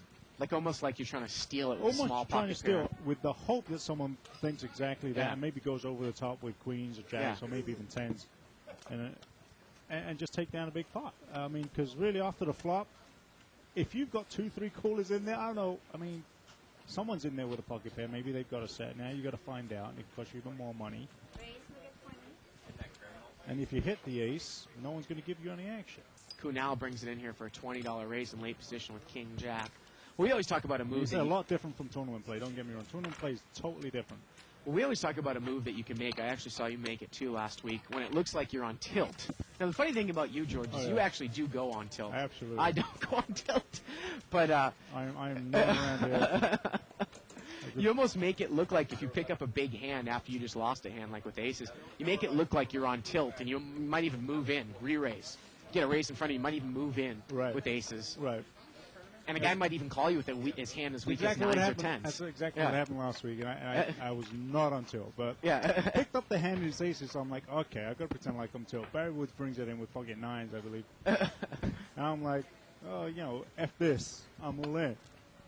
And Barry mocks. But, I mean, if he had a little bit better hand, like queens, Yeah, I don't The think he's money's gonna going get, in. yeah, jacks even maybe. yeah. Yeah. Five-way action here, limped around. 6-5 deuce rainbow on the flop. Mark's got top pair 6-7. He is two off the button or one off the last position, and he's gonna bet. He's gonna bet 20. Now, is Kunal gonna take one off here for the gut shot with overs? He calls. And Mark does not want to hit two pair. Look at this. That brings Harold in with ace-5. Seat 9 overcalls Josh. He's got a gut shot to the 8. And actually, excuse me, Josh is open-ended with 7-4. Not a bad hand on a rainbow board like that. No. And look at this. It gets checked to Kunal, and he's going to use that queen as a scare card. He's going to bet. Now, the value of having 7-4 there, George, is if you hit your 3, if anyone else is in there with a 4, they're not really experienced, of course, you win with a higher straight, right? Absolutely. You probably take down a big pot. Yeah. In this case, they're gonna go all in. And I assume that Josh is going to get rid of it here. Kunal has bet 75. He's made a pot-sized bet.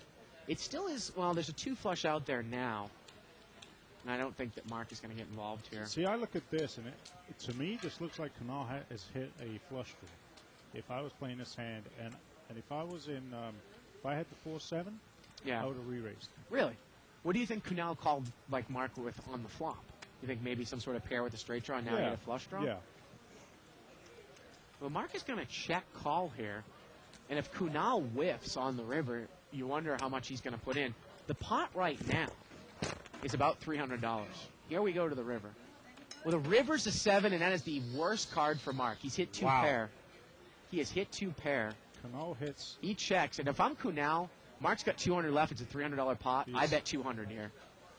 Well, he's going to bet 100. And Mark thinks he has the nuts. He's going to check raise him up.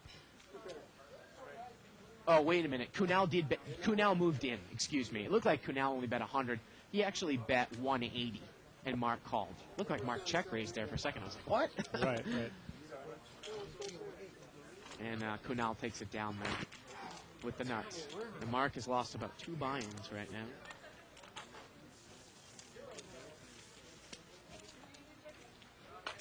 Oh my goodness. Will you look at this, George? Are you kidding me? We have a post on 2+2 from Terry Crow. Oh, wow. Terry. Somebody's got to PM Russ McGinley. I know he doesn't follow the thread that much, but someone should welcome him back into the thread. Get this thing fired up here for tonight. Terry Crow, where are you, buddy? Good Lord. I don't know if that's a gimmick account, but that would really be funny if it's Terry. Terry went up north last I heard. Yeah, you went up north, all right. Pocket Jacks here. What does that mean? Wow. You got to raise her. Raise to 30. Oh, man. I can't wait to get down to Vegas. When are you going, Buck? Next week on Sunday. For the next week. Then I'm coming back, and then I'm going down. $30 raise. And just a call here by pocket eights, it looks like. So Alan limped in with eights, and Mark raised. And let's see if Alan gets involved. I'm going to tell you, I might lead out with eights here, George, see where I'm at against Mark if Mark raised it pre-flop. I don't know if you would check call here with eights. Or again, I don't know if you would check raise with eights. You know Mark just went bust. Yeah. He might put him a little bit of a tilt and just test it out.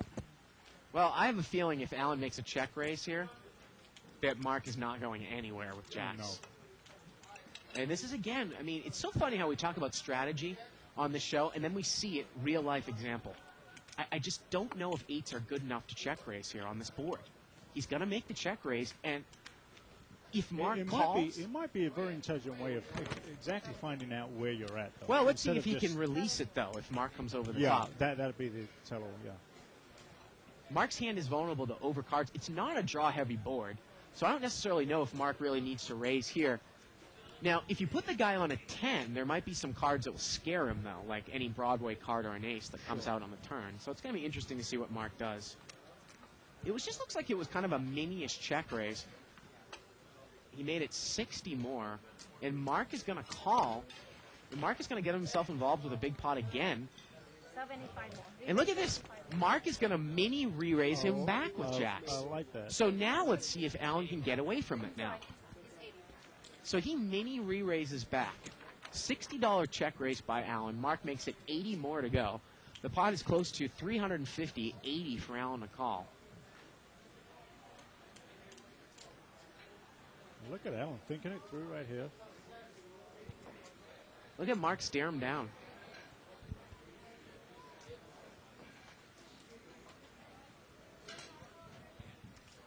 Well, Alan gets away from it. Nice play. You know, Nice he play. did get away from it. He lost more money by check raise. Now, if you lead out and you get raised, well, you still might. I guess the point is you might think that Mark might be on the steal. I know it was a check raise, but it was like a minimum raise, so it wasn't necessarily trying to take down a pot. More of an informational check raise. Even. I don't think that's a bad play at all. Yeah. Email here from Paul. And I'm saying, like I'm thinking it over, not necessarily disagreeing with you. I know I'm right, Bob. Don't worry about it. Says, I really enjoy your webcast and learn a lot. How does the house get paid? He says he lives in Vegas. By the hand or winning the pot? Well, there's a rake. By the minute. Yeah. Rake in this game. We don't play collection pot until we get above, 2040 no limit, right? Yeah. So it's $4 off the top plus $1 for the jackpot. Don't get me started on those damn jackpot drops, George. Yeah, I've never hit one at the bike. I can see the Evelyn turning other around casino cringing one at me. time.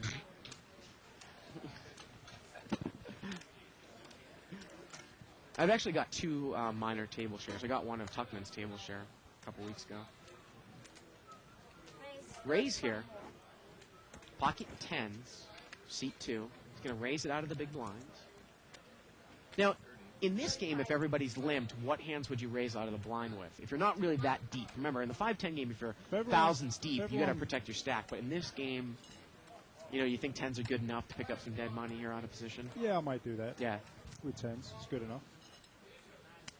And depending on my table image, with even hands are lesser than that. I got to tell you, Josh calls here. I like the call because Josh and Alan are really deep, and I love to have a hand like this heads up in position.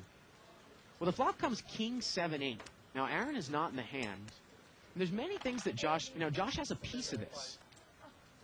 I mean, Josh might even be able to call here and see what happens, see if the guy shuts down on the turn. Right. He might even raise and see if he can get the guy off of queens, jacks, or tens here.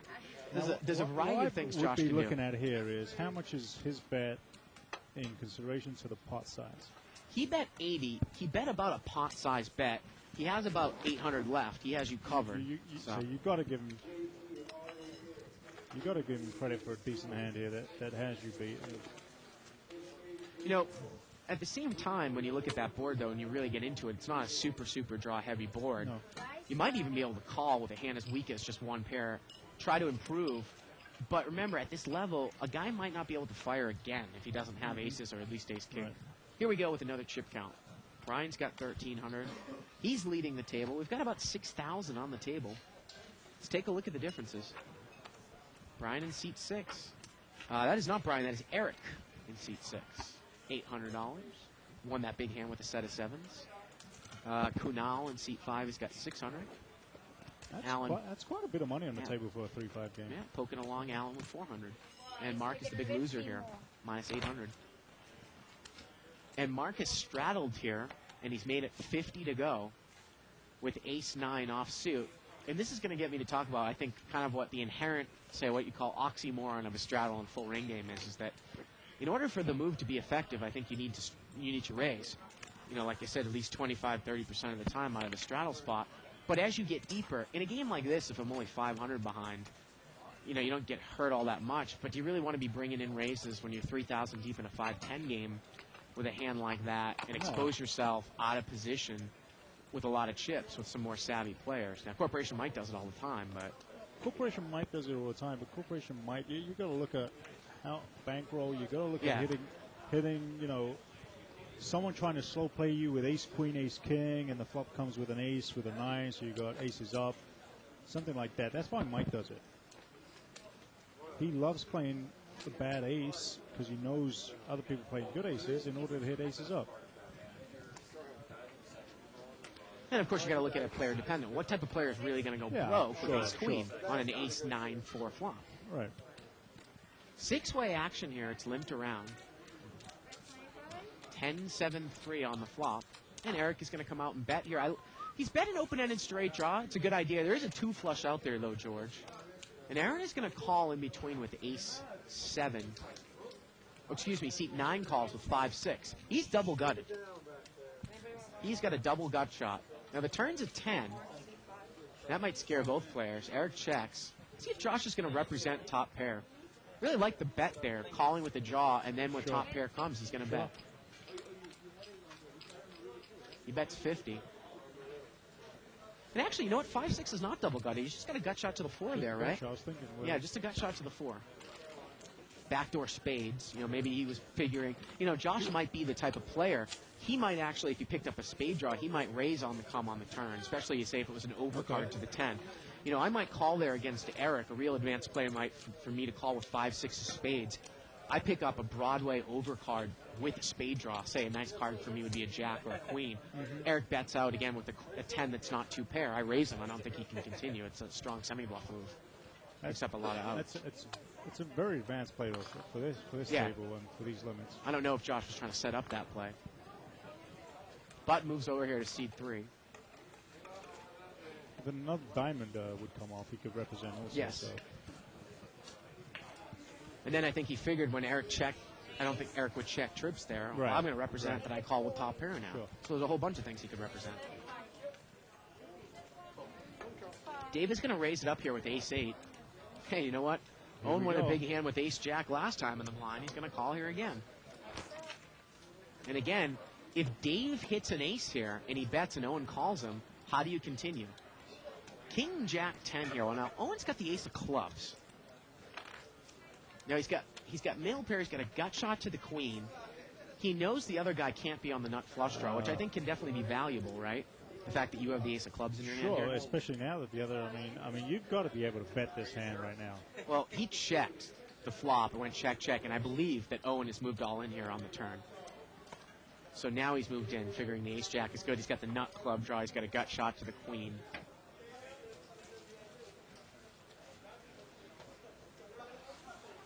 I just never understand, you know, sometimes I got to tell you, call me weak, but in a no limit, I think it's a little bit too weak in limit. Again, you say you don't have a limit background. When you're on the button with ace high, I think you can bring it in for a raise, especially if the blinds don't defend too much. But no limit. You know, if it's folded around to me and I've got ace-7 offsuit, you know, sometimes I don't even get involved with the hand. Except if it's ace-3 and then you bring it in for a raise. Well, yeah, except in those certain no, situations. Definitely. You know? I mean, if I'm going to raise with ace-8 there and I get that board, I'm probably going to take a shot at it, though, see, right? Here's the thing with ace-7 on the button like that in a no-limit game. People know that you're likely to raise with pretty much anything, even if it's a bluff. And if they're holding an ace, they almost play it like a tournament. They think it's good. So they play their ace-8, and they got you out kicked by 1 or something. That's what happens. got a little raise here. Suited connector. 9-8 of hearts. And again, when I talk about pre-flop raise size amounts, George, I remember Alan, he's raised it to 15 with 8-9 of hearts. I think he probably would make it 30, 35, or 40 with aces or kings. So this is kind of, it defines the hand. 8-5-5 here out on the flop. Well, Alan has hit top pair. And he's going to continuation bet. It's 60. He bets 60. And if Eric is going to check the flop, I don't mind the fold. I don't think you can necessarily check call with threes there. You might lead out, but to many people, it's probably just a good check fold not to get involved. So you're going to be heading down to Vegas for a little bit? You're going to test the waters? Yeah, I think so. I think You going to play in any play- tournaments or just concentrating on the I'm ring actually games? going to play a bunch of the tournaments. Yeah. I got to tell you, for me, I'm feeling really, really hot about my Omaha. Anyone railbird me last night on Online? Stars. Yeah.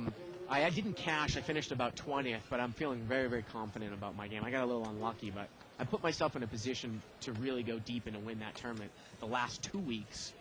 And I think I'm really looking forward to the 2,000 and the 5,000 event on Monday and Thursday of next week. No limited sometimes feels like it's a little bit of a crapshoot in the tournaments. In these Omaha events, I feel very, very confident about my game. Now, Owen did not raise here in the big blind with queens. 9-deuce-9. And I don't mind that play at all. Now, Alan is going to bet out with fives. And this is not a bad. This is not a bad flop for queens. Did he fold? He's going to check call. He check calls with queens. I assume that Josh is going to get out of the hand. Now here we go to the turn. The turn is a king. We've got pocket queens here for Owen. Queen of clubs, queen of hearts. He checks, and Alan's going to fire again here. Now it's an overcard here to the queens. And this probably might go check-check. I don't think... Yeah, Owen checked, Alan bet 30, and Owen is going to check call again. So Alan needs a 5, and that's about it. And Owen checks blind. The river is a 10. And it goes check-check. And once again, I got to tell you, an advanced play here, if we can keep that board up there for a second, I don't think you put Owen on queens. But is there a possibility that he's got a club draw in there and he hit a 10? Might you bet the river there with fives to maybe get him off of that? Some people would say, well, if you bet the river, you're only going to get called by a hand that beats you. But do you want him to let him back into a pair with his missed clubs? With a king of clubs, he's probably going to check call there I at the think end. the answer is in an advanced play. In this game, Yeah. with Owen, there's no way. He's calling you that deep, he's got a hand.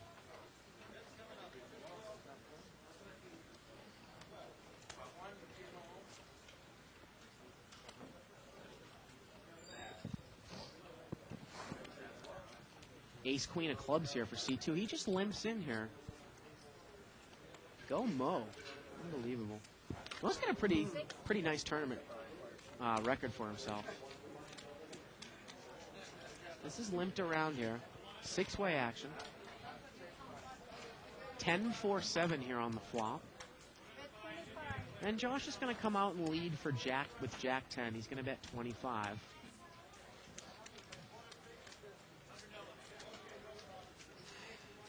Now, Harold is, Owen's going to fold ace 3. Harold gets away from queen 4 there.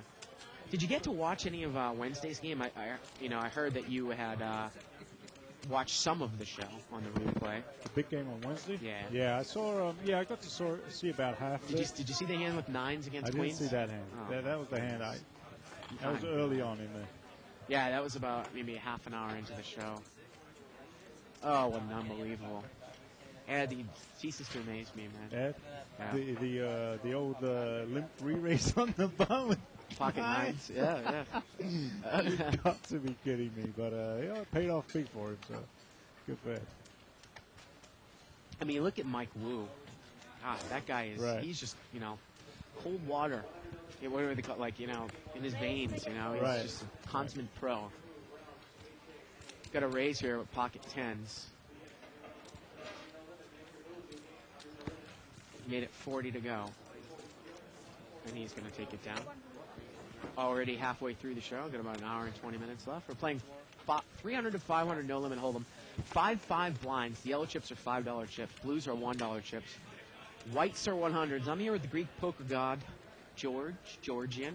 You've seen him in the big game. This is the game that you started off, George, when you were first started coming to the casino. Well, actually, I started at the $100 table, and I moved up to here about 6 months after that. Really? So you just kind of decided to start playing poker one day? Yeah, well, it's a big story with me. I started at the $100 table, just moved up to the 200, Yeah. and then actually ventured into the 500 a few times before they even had this. 3 to 5, yeah. No, the 500 minimum buy-in. I Right. ventured into that before they had this. Before they game. had the 3 to Yeah. 5.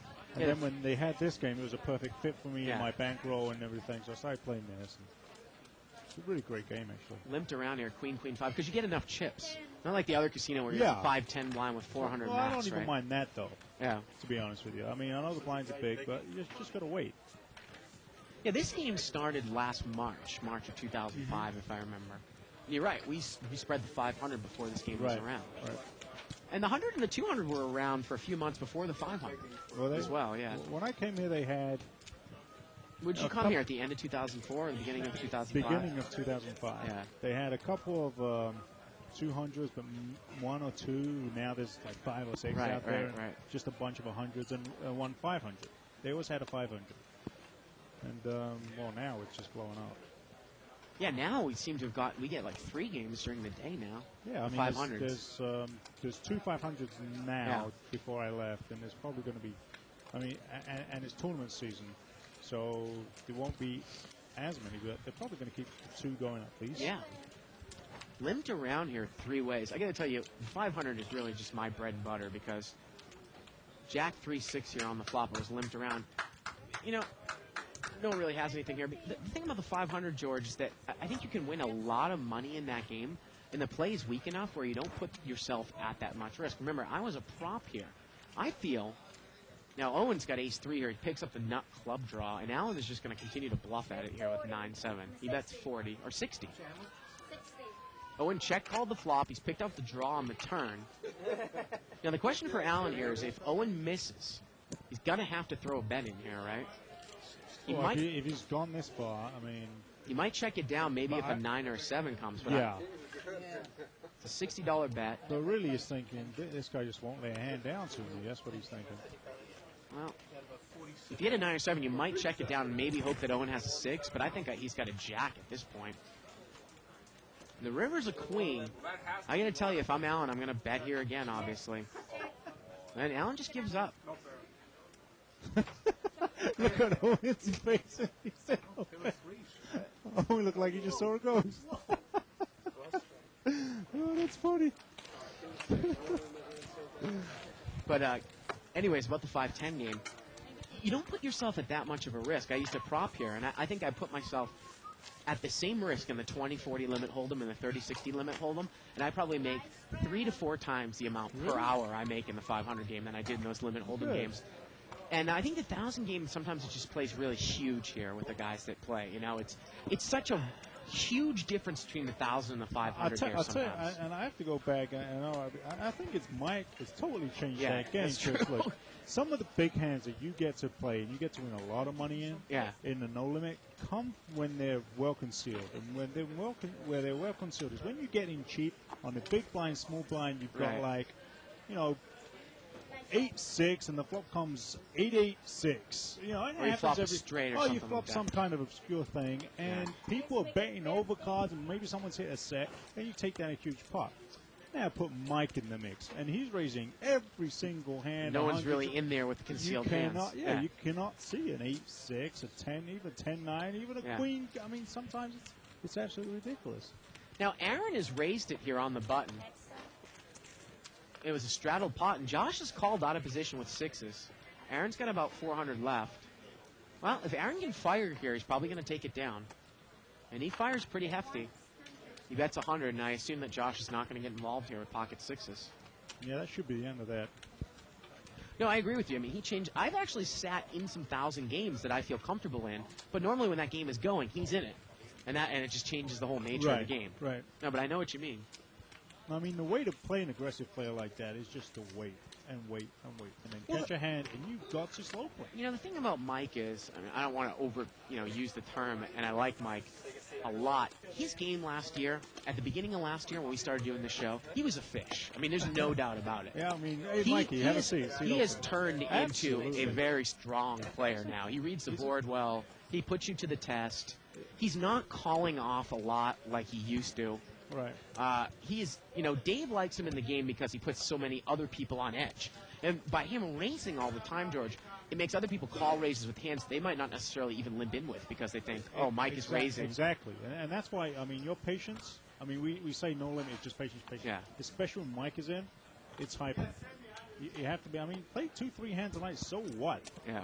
I mean, if you want to play poker and play every hand, go to party poker, play that play money and just play every hand and move all in. I mean, you're here to win money. And it could cost you a lot of money if you make a mistake. Now look at this. Now remember, Kunal limped in last time when Mark had the straddle with ace-king.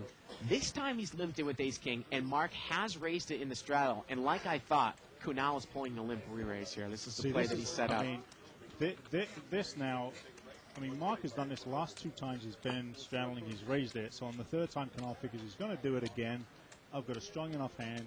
I'm going to put him to the test. Actually, you know what? I miscalled that. Mark is in the big blind. So Kunal limped in under the gun. Mark raised it in the big blind. And then when Kunal realized no one else was in there, he thought his hand was good enough just to, just to limp re-raise there. But, the funny thing about that, though, George, is if I limp him with ace-king under the gun and he gets folded around in the big blind, and him and I are deep, I might not re-raise with a big premium hand there because we're heads up and conceal my hand a little bit. We talked about doing that with aces or kings.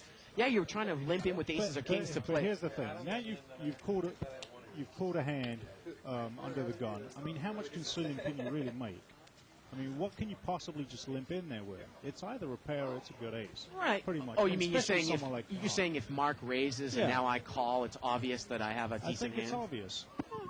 Maybe. So you want to shut it down. I mean, you're only 60-40 anyways. Yeah. Shut it down. 5 players. 5-way action here, limped around. Well, 5-4 deuce, all clubs here, George. And Kunal has flopped a red wheel on this board. I don't know how strong that hand is. It's an interesting hand. Well, you got to find out. Mark bets 20 here with 3-4. You've got to raise this hand right 60. here. Yeah, he's going to raise. I assume he's going to proceed with caution if he gets a call. Absolutely. I mean, so many times people let me off the hook. Say I had ace-3 here in this spot, and I raised. 160. And look at this. Mark is coming over the top again. We got a bet a raise, and Mark re-raises with 3-4. And now Kunal is really put to the test. And what is he going to do? He's going to move in. He doesn't believe that Mark has a flush. I mean, Wow, that is putting a lot of chips at risk. I mean, you're going to win 100 and you're going to lose 500 in that play. That is You don't. Yeah, you think this is a big overplay here, by huge Kunal? overplay. Yeah. I mean, if I even saw this and I had, I mean, he does have a monster hand, but this might get me to induce a call, something that I normally wouldn't. What I was going to say was that, if I'm Kunal in that spot and Mark bets and I raise, let's say somebody out in the field calls my raise, that immediately sets out alarm bells in my head. I laid down a flush because that happened today too. And the reason why is because everyone who plays their nut flushes so cagey and their flop flushes that when somebody calls me, I can almost immediately say, oh, they've got a big hand. And I might bet weak on the turn, they raise me, or I might check. If they bet, I might just get rid of it. I mean, that's exactly what happens when I lead with a flush, a flop flush. Today, I led with a flush. A guy called me in between. I had an 8-high flush. A guy raised on the button. I called the raise, and the guy in the middle moved all in. I mean, that just such screams that the guy's got a high flush. Right. 20. Which is part of the reason why we talk about fast-playing hands as a way to deceive. I mean, pretty much the only hands that I will slow play. If I have, like, maybe top set and the board is totally unconnected, I may slow play that hand. But, I mean, there's a few, if I flop with a straight, no flush board, I may slow I mean, but that's rare. Yeah. It doesn't happen every day, so I'm going to rarely slow play. I mean, there's so many things that can go wrong in this game. You can start off with the best hand, and by the end of it, you can't beat anything. Well, the way I look at it more of, though, is even if I flop, say, a nut straight, you know, if I were to bet out and build myself a pot against someone who has 2 pair or top pair, whereas if we see it flip a card off and then all of a sudden now there's a 4-liner to a straight and now I don't get any money because the guy just gets rid of it. Exactly, you know? exactly. Pocket aces here for seat number 7. Pause, what you're talking about. Definitely a huge consideration. Now Mark is going to bet at 25 here. See how Owen plays these pocket aces. Owen's not that deep. And he just calls, and I was, you know, the funny thing here is I actually was going to say with his chip stack, I don't want to confuse people, but I don't necessarily mind the play here. Well, now he's going to lead out. He bets 45. And Mark calls him, and Mark is in terrible shape. The turn is an 8. Owen bets 100 now.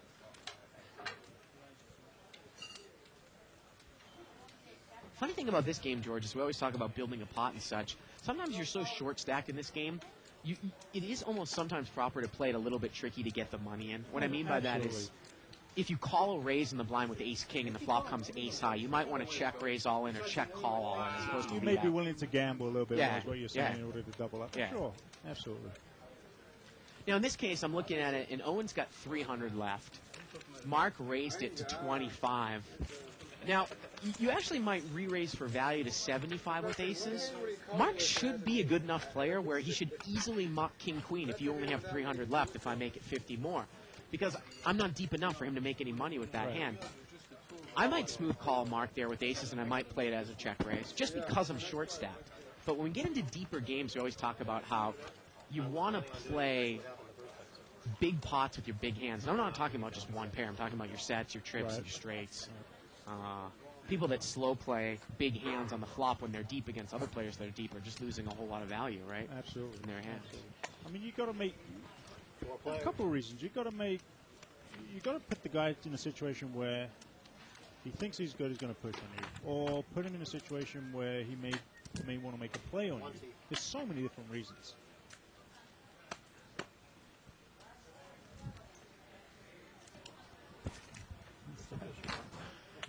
Got a $20 bet there and take down. Thank you for the email, Joe McClain.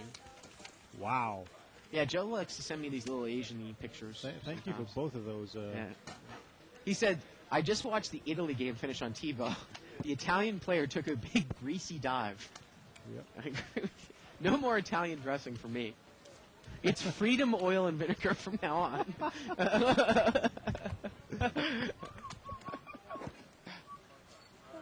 Do you remember when people were having problems with the French a couple years back? Right. With the whole The Iraqi thing, and thing. they stuck them freedom fries. We got a $20 raise here with pocket 7s. Okay, we have 2 players. Owen calls here with pocket 6s, and here we go to the flop. 6-7 flop, that's it. Now there it is. Owen's got a set. Let's see how Owen's going to play it here. Now Dave does not have that much money. 50. He's going to bet 50. 100. And Owen, he makes a mini raise. It's not a bad raise, I got to tell you. I don't. Here's the thing. Look. Yeah. There's other things to consider. He raised so fast. Yeah. And he's so sure of himself. Well, that's just a physical tell, right? I know, yeah. but I mean, just like, other than writing you a memo at this point, you got to be able to monk his hand. Well, Dave calls. Well, I got to tell you the other. And the turn is a diamond. The memo I got, yeah. The turn is a diamond here, and this was exactly what I was going to talk about, George. And we got an all-in here from And a call, really. Owen. Wow. From Dave, excuse me. So you can only win if an 8 comes. Yeah, Owen calls, and the river is a king. Now, the point I was going to make about the immediate raise, you're right, Owen kind of gave it away as a tell, but let's say Dave had pocket queens, pocket aces, pocket jacks there. If Owen decides to smooth call the flop, and the turn comes 9 of diamonds, well, let's see, what draw does that complete? Right. Completes a flush draw. Might I be in there with, I guess the straight isn't open-ended, but 7-8 would be maybe even 10-9, George? Right, You know what I mean? 10-9, exactly. Every draw that possibly... By fast playing be the on, by fast playing the flop when a guy is short, when you think he has an overpair, it does not allow him to get off the hook if a scare card comes on the turn, right, with one pair. That's right. So, and he got paid off anyways with pocket Well, sevens. I mean, that's the nature of the 3-5 game here Yeah. at the Pike. I mean, that's not going to happen, generally speaking, at the... but, I mean, there's such a huge gap, I believe, between the 3-5 game and the 500 game. 25, that, I mean, 75. well, we're talking advanced no limit play here. This is not what's happening here today. Get a $25 raise here by Eric, and Owen is re-raised here with Pocket Kings to 75. And Owen is just on fire right here. Now, the funny thing about this is that Owen looks like he's got about 700 here. This is actually a time where I think against Owen, it's 50 for more for me. I might call, even if I'm out of position, because I know Exactly. if I hit my 7, I'm going to break It's it. got nothing. Yeah, Yeah. This is one of the few times it really has much less to do than position. And if you hit, you're golden. Against that player and the Against fact that that he's player. deep, right? Yeah. Yeah. I mean, I caught a similar hand today, pocket eights against the hand that I knew I'd beat. Actually, ace king against Matt. Yeah. Dynamite. Flop came with an ace and with an 8. Oh, And that was like. did you win his whole stack, right? The whole stack. Yeah. Oh, as soon as that hit, Yeah. I knew. He put a bet in, I raised it up, he moves all in. I knew I was taking his stack. Matt is a guy that I've talked about on the show where he has never released top pair. I won about a $5,000 pot against him with one pair, which didn't even end up being top pair, ace 10 Really? against him. Because I Wow. knew he had king 10. I knew specifically exactly what he had, and he would not lay it down. We call him dynamite here. Yeah. Because it really takes about 5 or 6 sticks of dynamite to get Matt off a hand. Limped around here on the pre-flop, checked around on the flop. And now, seat number 3, Dave is going to take a shot at it with absolutely nothing. Now, Josh has got the. Josh is going to call with a nut flush draw, and he Nut rivers flush. a 3. Oh, and that's good. And I think Josh actually thinks he might need to bet here to win it. He bets with ace 3. Probably doesn't think he's going to win it in a showdown. Now, again, a move for me might be, if it got checked around the flop, I actually might raise the turn if I had ace 3 of hearts there. Oh, yeah. That's much better. Yeah. Much better play. Than just calling. Now, people that are familiar with me probably know that I am raising on the come because I probably would have bet or raised any big hand on the flop. I probably would have bet the flop if I Sure. made a big hand, you know Sure. what I mean? Well, you never know. I might have turned a set of deuces, too. I mean, that's possible, right? I would have played the hand the same way. Did he get checked around the flop? Yeah, I got checked around the flop, sure. you know. It's reasonable. Yeah. Got a $50 raise here by seat 1. It's a straddled pot here. Mark has straddled it.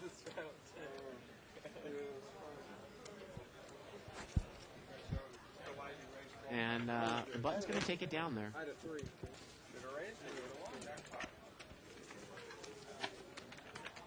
We got about an hour left in the show here. Tomorrow night we'll probably be doing this 300 to 500 game again. George should pretend to be Ali G. It would improve the show. Booyah, Kasha. In it. Did Ali G start off in England? Yeah, Ali He G is I think he's a Jewish guy. I think he has a PhD from Oxford, one of these big schools. Yeah. anyways. He was a sportscaster on Yeah. BBC News. Oh, wow. I did not know that. Yeah. Raise here by Josh. Looks like 3 callers. $80 pot here. Josh brought it in for 20. And look at this. A couple people playing weak aces, and Aaron who called with ace 9. That's the flop you're looking for if you're in there with ace 9. Absolutely. And this is what I'm talking about. Corporation Mike. He moves in. He calls this hand if someone's raised up with the hope that they've got ace king or ace queen or Yeah. something, and they go bust. And look at Dave. He called the raise with ace 8 offsuit in the blind, and he is drawing close to dead, and so is Mark. I mean, if an 8 or a queen comes, someone's going to lose a lot of money. Ooh, the turn's a 4 of spades. It might be a little bit of an action killer. Yeah, that kills the action. How do you overcall there if you're Mark with queen 9? Other than making a play right here, Well, now he's going to bet out. Maybe he's going to represent. I don't think he's going to get the ace 9 off of it, though. Mark is going to bet 75 here. Going to bet about half the pot here, George. Wow. And Aaron mucks the ace 9. well, it worked. Well, eat my words. If Mark was intending to bet out on a spade, it worked. I just, in this game, when you're not that deep and you're not really dealing with super advanced players, I don't necessarily know if it's the best strategy to represent something that maybe somebody else has, right? Right. I mean, like I said earlier in the show, this kind of table here, the 3-5 game, just play the hands. Just play Play the hands. straightforward. Play straightforward. The odd occasion it's gonna be perfectly clear when you should bluff of the hand. Someone who hasn't played a pot in a half an hour and you're putting a play on the guy, I would put him on a big hand, just go to the next hand. Button moves over here to seat 3. Limped around here.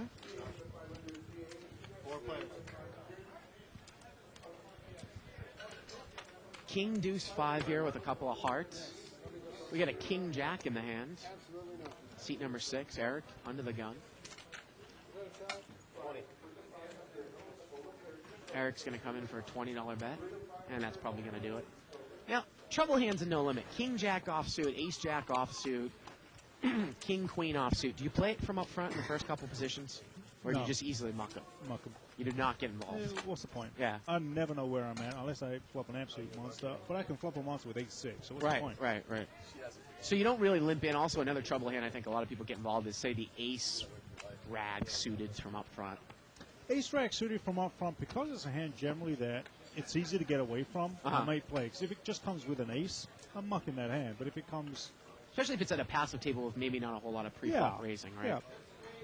It's an easy hand. I mean, I'm not looking for the ace when I'm playing that hand. I'm looking for a big flop. I'm looking to raise a 2-flush. 2 pair, trying to get a flush draw. Yeah, or if there's 2 of my same suit, I'm going Yeah. to bet that hand. I may even re-raise that hand. But there's a couple of ways you can go. Well, set of 3s here for Mark. He's on the button. And look at this. Owen is going to bet 25. I got to tell you, if Mark does a good job here, I'd make it 75, and I would try to win Owen's entire stack right now. But he does not build himself a pot. Right. He makes it 75 here. He can build himself a pot. Now if he raises the turn or if an overcard comes to the 10, and now there's a possibility of a straight here. Now Owen bets. Now I think Mark is going to raise. And Owen's being very careful. I mean, that deuce changes absolutely nothing as far as... What if Mark was in there with 5-6? I mean, that might be a draw that he might have gotten to. Yeah. He makes it Yeah, 40 to go. 5-6.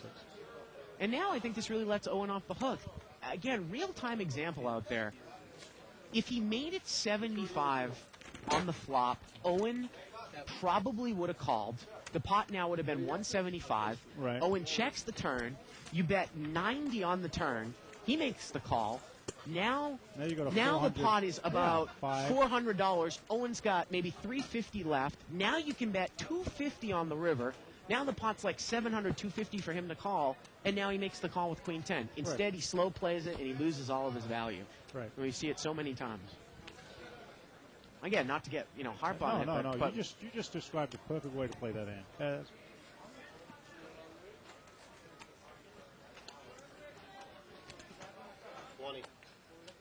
little raise here by seat 3 with pocket 4s makes it 20 to go. We're going to see 4-way action here. It's an $80 pot.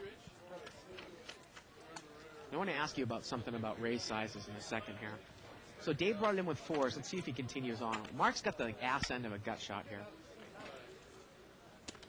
$20 bet into an $80 pot. Call and an overcall here by Josh. Josh has got a gut shot with overcards. Turns a deuce. Pocket 4s are still good here. And look at this. Now Josh is going to get checked to him, and now he bets. That deuce. Might he have just smooth call with Queen Jack, and now he's firing on the turn? Yeah, I mean, you've got a reasonable hand right here. Ace comes, you're probably good. Queen comes, maybe you're good. Maybe you're afraid of the straight, but that deuce changes nothing. I wanted to ask you about stop raises, and what I mean by stop raises is sometimes we see Mo do it all the time. Right. I'm not a big proponent of that because I think it gives away too much of your hand. Let's say you've got a lot of respect on the table, and you can build up a raise, like with pocket 5s from early position to 40. And what I mean by that is some people always complain that if you limp in and you hit a set in an unraised pot, people aren't really going to go to war because there's not much money in there. But if you've actually got it raised enough where there's a $200 pot in there, now you can make some money. Right. Owen's got aces here again. And I think they're going to chop it up. So do you think there's some, value credence to that? I use it all the time. Do you? Yeah, I use it. If I think my hand is good, but I'm not really sure, and I haven't really got a read on why this other person has been calling me all the way down. Well, I'm actually talking about pre-flop. What I mean, pre-flop stop raises. If you're in early position, what I do, early position, if I'm going to play Exactly that. If I've got like 5, 6, 7s, 8s, 9s, and I don't want to play it, and generally it must happen when I'm not bidding a lot of hearts, because they're going to be scared of that limp re-raise. I might put in a small bet in there in order for them not to come over the top of the ace king, Yeah. and then I'm going to have them up, so I can see a cheap flop. You can almost name your price. Right, name your price to see a flop.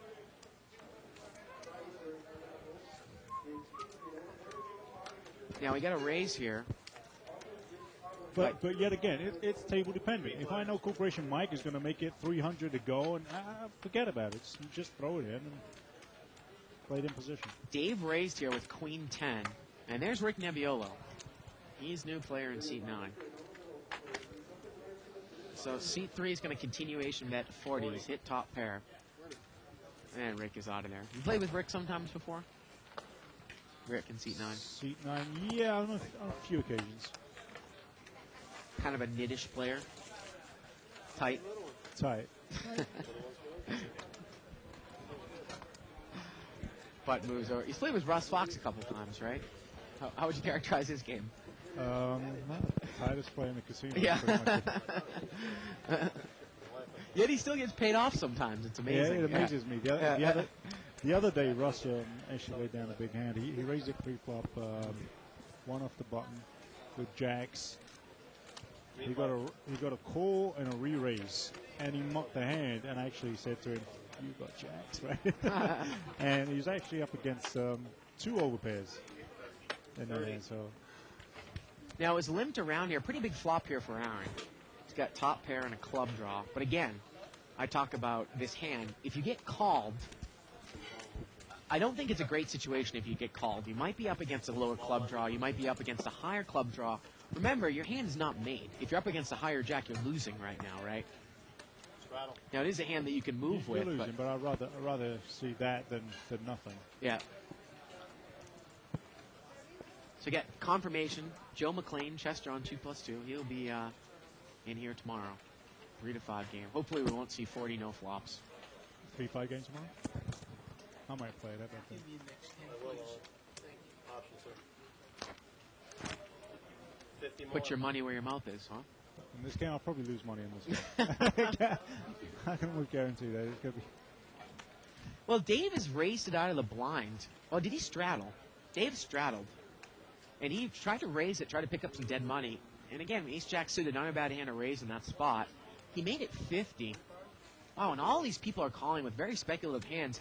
Dave doesn't have any money, George. I don't know how you're calling Dave's raise. He's got like $70 left. Yeah, you got to be. I mean, you got to look at chip stacks and know how much you're going to make with a 6, 7. I mean, it's a good hand with a bunch of people in. You can see it for cheap. Well, he had 125 left, but still, he moves all in. He hits the jack, and his hand is by far the best.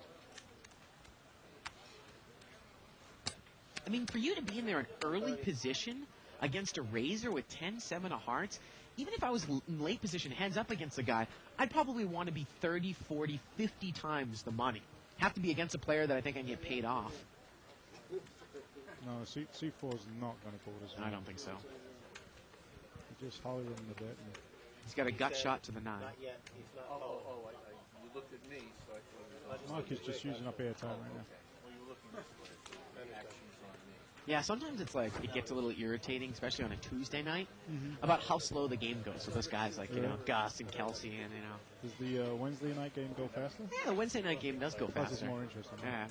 No, it's just the Tuesday. It seems like everyone's always got their airtime. And Harold calls with ace-3. Ace-3? And we're against ace-jack. Well, he hits the ace, but the other guy's got aces up. And Harold makes aces up at the end, but ace-jack is good. Wow. Ace-3. Yeah, I wouldn't show that hand either, Two Harold. diamonds. Yeah, ace-high. Well, gamble. Even if you did get 2 pound river, I think I'd throw that hand in the market. Well, it's no good.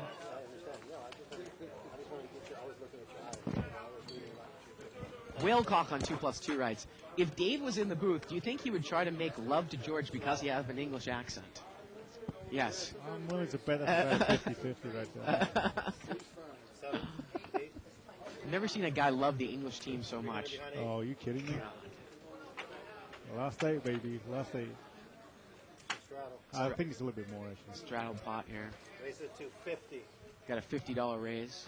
They can't hear Ray in the headphones. Oh, they can't. Yeah. That's usually a good thing. $50 raise here by seat 5 with Ace King suited. And Owen is going to call with King Jack of clubs. And this is exactly what not to do. Well, the question now is how much is he going to lose if he flops a dry king? Right. If you're in there with King Jack of clubs, you're not trying to hit the king. That's for sure. Oh, And there's there a we dry go. king. Well, we're going to see it. King 6-7 here. Look at this. A nice lead And- out and here by and Josh. I like that. Oh, right away. And you've got to put him on a king. You right got to here. put him on a king. I'm going to try to continue to bet. I might bet 150 or 200 here. I'm going to try to get all his money. That's a great card. It pairs the board. $200 bet. And look at this. Owen moves all in. Loses his and entire Josh stack. instantly calls. Owen's going to need to hit a jack here. Damn, it is right. Here we go to the river, and the river is a queen. Now, the funny thing there is that Josh, I'm going to tell you, Josh bets the turn, and Owen moves all in, and it's a call. Mm-hmm. If he bets and he gets called, and then the river comes queen, now with ace-king, you're saying, oh, geez, I hope he doesn't have king-queen here Right, at the end. exactly. Because that's one of the hands I probably put him on, right? Right. But luckily for him, it was king And jack. Owen gets up thinking, what a cold deck, huh? Yep. I mean, king jack of clubs, I got to tell you, I'm pretty reluctant to call that hand for raise. I might if I'm deep, but I'm definitely not trying to hit my king, George. That's for sure. No. I mean, just throw it away. I mean, it gets you into so much trouble. Keep the game easy. Don't put yourself in a situation where you're going to have to make those hard decisions. Keep the game easy. Yep.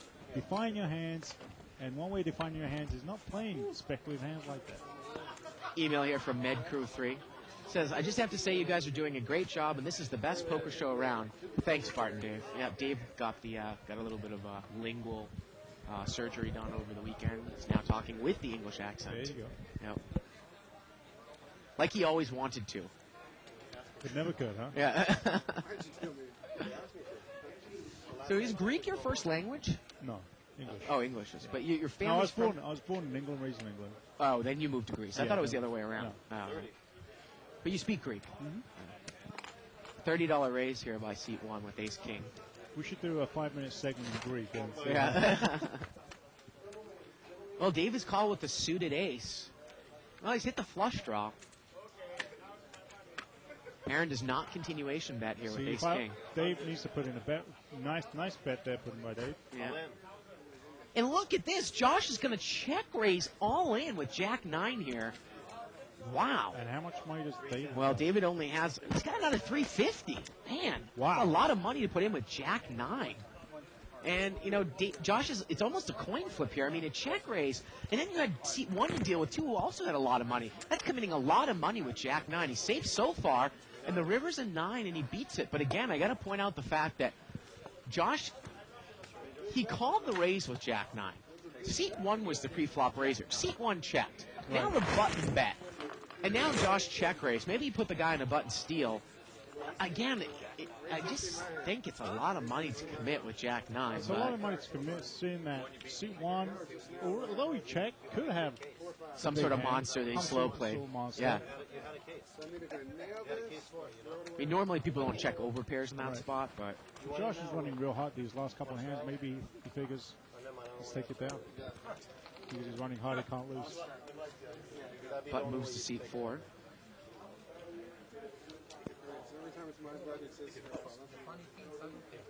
But you know, after the flop, it's going to go in. You know what I mean? So that was the only thing I was.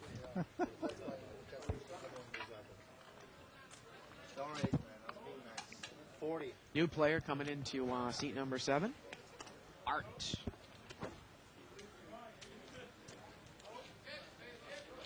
Got a $40 raise here by Rick Nebbiolo. Ace 10 of hearts. And he's going to take it down. Loosen up his raise standards here with a little bit more dead money in the pot.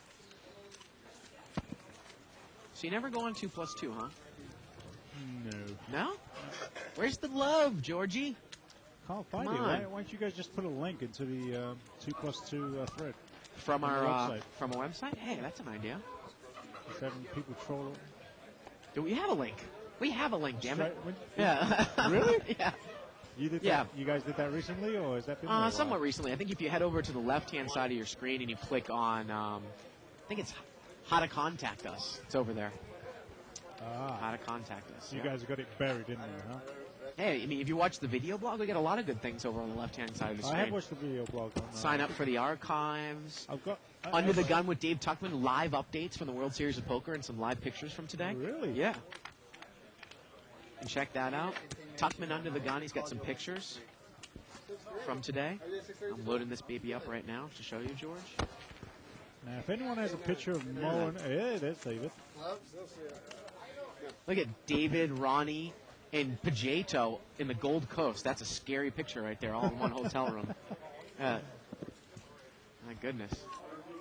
Look at that guy. He has English teeth, man. Look at those teeth. Look at those. Yeah. Yeah. It's time for me to check out more of Mo. Now, if see how he's anyone doing over has there. any of Live at the Bikers and want to send a picture, if they see him in Vegas hanging around, Mo, Croatian Mike, Dave, take a picture and send them. That'd be fun to watch. Yeah. Send him to liveatthebike.com. 25. Mo's still in sixth place here. He's got 22,000 chips. Looks like there's about 158 players left, so he's definitely in the money here. How many seats are they playing? Yeah, they playing. Well, if there was 1,200 people, I don't know, but I would gather probably 100, maybe the top 100 to 120. If there were 1,200 entries. So, And you know, it's 1,500 or 1,000? 1,200 entries, $500. So it's a $600,000 prize pool. So first prize is going to be over 200 grand. Wow. Yeah. Small blind here. That's a big score for a $500 tournament, isn't it, without rebuys? Well, it's huge. Yeah. Button moves over here to seat number 7. And top place in the tournament currently has just under 40,000. Yeah, so Mo's within a double up of him. No one's really taken off. 22,000 in sixth place.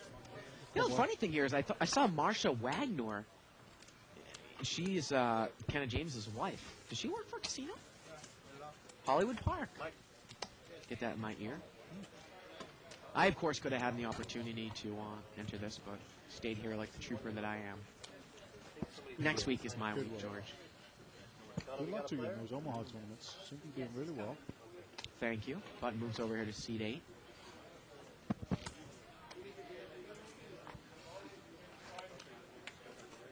You know, there's a good thing about those limit tournaments, especially split pot limit tournament. You can do enough right things where the bad beats are a little bit less the suckouts because of, you know, where there's no limit, you can get all your money in with the best of it and lose.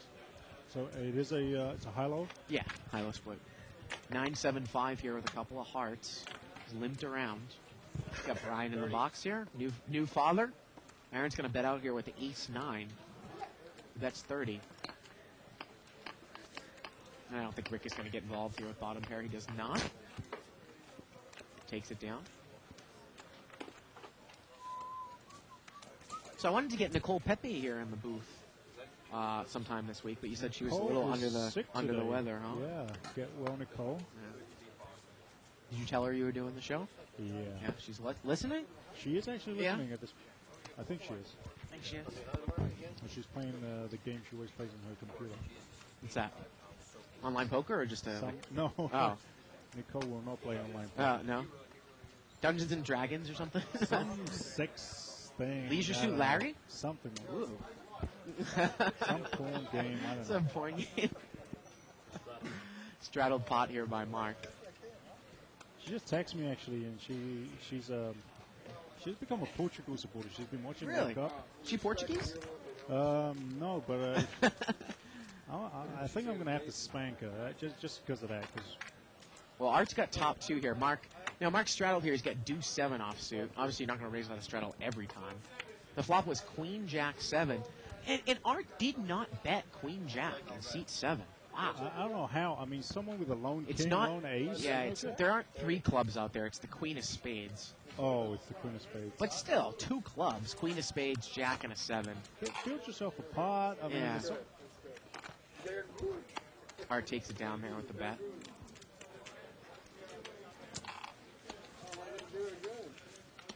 people love to slow play and then show their cards on this table. It just amazes me. You know, like I said, for all people that are trying to learn how to play no limit, even the restricted bind format, the one piece of advice I got to tell you, besides pre-flop hand selection, playing tight, not getting involved over dominant hands, is at this point in your career, especially if you're a new player, never slow play, because the times that it's proper slow play are way, way less than the times that if you properly play your hand fast, you're going to get paid off. Absolutely. Way more. There are only Absolutely. really selected times to slow play, and it usually has to do with an aggressive player in the hand, not Yes. necessarily the strength of your hand. Yes. If you can take slow playing out of the arsenal, I think your game jumps up a whole bunch if you're a newer player. I mean, if there's a bunch of draws out there, and Yeah. you don't care if they get there or you want them to get there because you have the bigger draw or Yeah. something of that, and slow play the hand. Now, Sujit here, a new player, he's raised it with pocket jacks out of the big blind. He's going to make it 60 more. Raise it 60. That should get it done. Ace 9. Again, when I try to talk about people who are beginners and they say, "Well, I flopped the nut straight," I flopped the nut straight, and there's no flush out there. Why wouldn't I slow play? And then I talk about I saw a guy with a hand who had top 2 pair. He slow played it against the guy who flopped the nut straight, and the turn brought a one-liner to the straight, and the guy with the straight bet and the guy with top 2 folded, and they were both deep on the flop, and the guy would have had all his money. Another reason, if you bet the nuts like that, Yeah. who's going to put you on that hand? Right. Well, it's a way to deceive, right? Absolutely. Yeah, I mean, yeah. this game is all about deception and. Best way to deceive is usually by fast playing the hand, as we've seen. Options. Limped around here. Ace queen suited for seat 5. Ace king. Player. Neither player raised. And we got an ace 9 suited over there in seat 1. And there's the case ace. Now, this is an unraised pot, George. Ace 5-3 on the flop. Seat number 5 is going to come out and bet with ace queen. Now, is Eric going to pop it up here? He does. And this is what I'm talking about.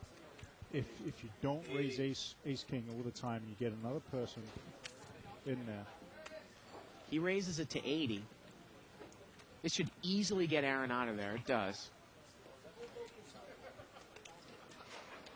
Well, the other point I want to bring up, though, is that I don't mind the raise here with ace king, but if you get a third raise in there or in a call, you're really got to be concerned. This is a limp pot. Yep. And these guys are pretty deep. Turns to 6, and now Josh picks up the nut flush draw. And he could really put Eric to the test here. But it looks like he's just going to check call. He's got a lot of outs here. I think he wants to hit that backdoor flush right in. It's going to be a well-concealed flush. I don't know how much money you're going to make. It's a $300 pot, and the river is a 4. And anybody with a deuce now would have a straight, and it gets checked down. Kind of a, Gets checked down there. And again, though, remember, if you had deuce 4 here in the flop, and it was a limp pot, say you were in the small blind, if you bet out, you would probably get a raise by ace queen. You might even get probably an incorrect 3-bet by Eric, Right. but even just a call at least. And then you start really putting the pressure on there. Josh now picks up a heart draw on the turn. He's not going anywhere. You can bet again on the turn, right? Exactly. On the turn, if you had that kind of hand, I want to shut it down. Let them gamble for their money. That's the way I see it. Button moves over here to seat Give 3. them the wrong odds to call. Yeah. Yeah, Mark. Pot odds.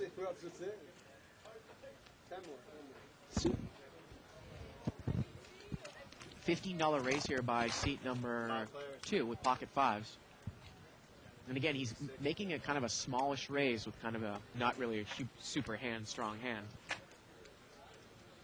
So we're going to see 6-way action here. It's a $90 pot. Looks like Harold's turn is an 8. Aaron's got the best hand with king 10. And Aaron here, he did not bet. And he's not going to bet now either. Wow. Aaron's playing super tight. Well, and now, Sujit figures, well, I got middle pair. I got to tell you, if I was in hit spot, I actually might bet the flop there, George, in C3. Maybe just to see where I'm at a little bit. On the button? Sure, why not? He bets 50 now. Wow, and Harold's going to call him with a gut shot. Aaron gets away from it. And Harold's jack, ace, or king would be good, and the river's an ace. How about a value bet here from Harold? And it goes check, Absolutely. check. I got to tell you, that's really what makes the good no-limit players, value betting sometimes marginal hands. Again, you don't really need to be super, super concerned with, you don't need to be super, super concerned with people raising you, especially when the ace comes, because you could easily have had king jack. I don't even think that 2 pair can raise you there. Now, Harold might be like, well, you know what, I'm a little scared. I don't want to put any more money in. You know, there might be hands that would call me that I'm not beat with. Again, though, especially if you play up to a certain level where people are paying attention, if you can show that you can value bet marginal hands. A value bet generally works though when you've been aggressive. And on a table like this, if Harold value bets, I mean, the other guy's got to have a hand, somewhat of a hand. Third pair bad kick is not going to do it. There's another chip count. Up to 6,500. Josh way out in the lead in seat 5. Let's take a look at the differences. 1250 here for Josh. That's a big win in this game, George. Yeah, And Mark's down 900. Start with 500. Now Yeah. you're now up more than double that. It's a great day. Seat number 1 brought this one in for a raise with king, queen offsuit, and Mark has re-raised with ace, queen. And he's going to take it down here on the button.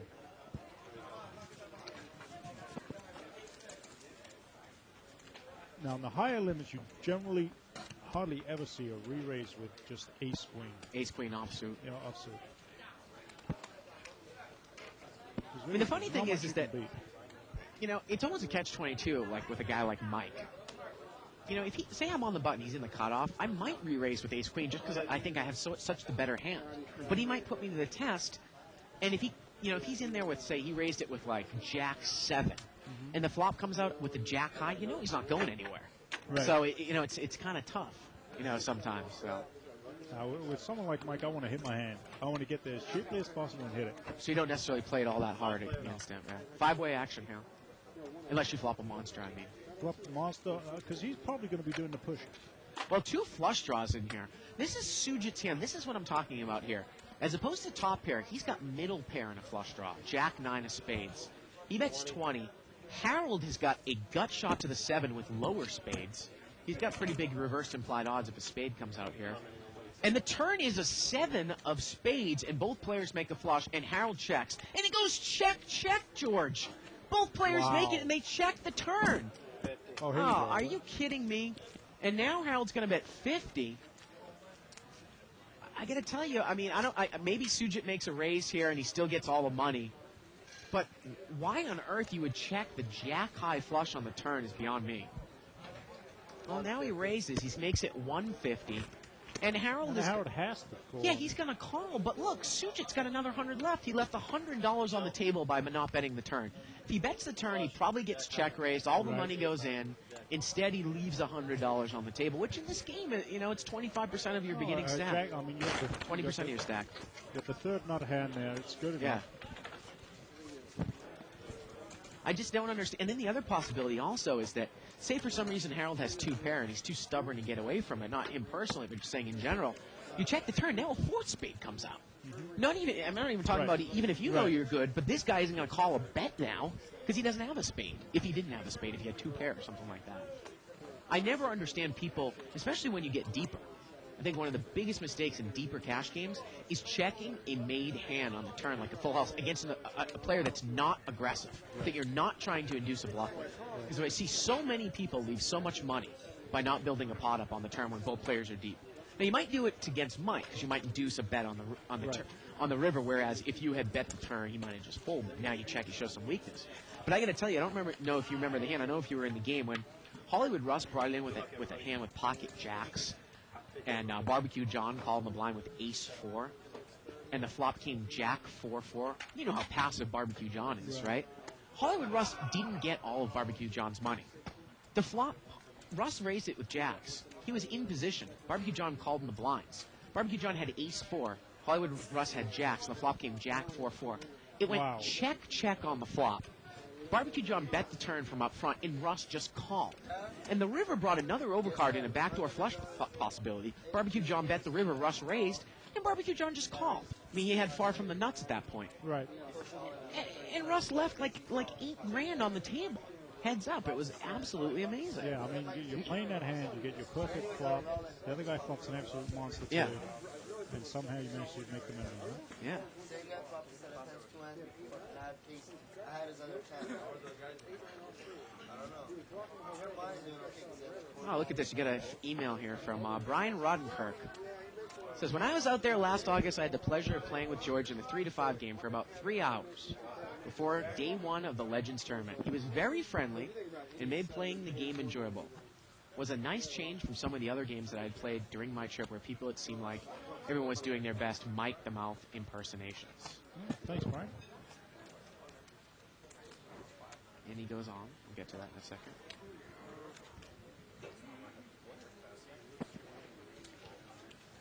Limped around here. 4 players. Four-way action. Well, Art's got an overpair here. A couple people have also hit the flop. And Rick is going to bet $10 here. He's got middle pair and a gut shot. A call in seat 1. I don't know what Aaron is doing calling with ace 10 there. Means he's trying to hit a 3, and Art raises. That's going to get Rick out. And that's going to get Aaron out. What, man? Brian Rodenkirk was, I think he was a gentleman from Iowa that came and played here last year. Played kind of bigger games, 1,000 and the 500.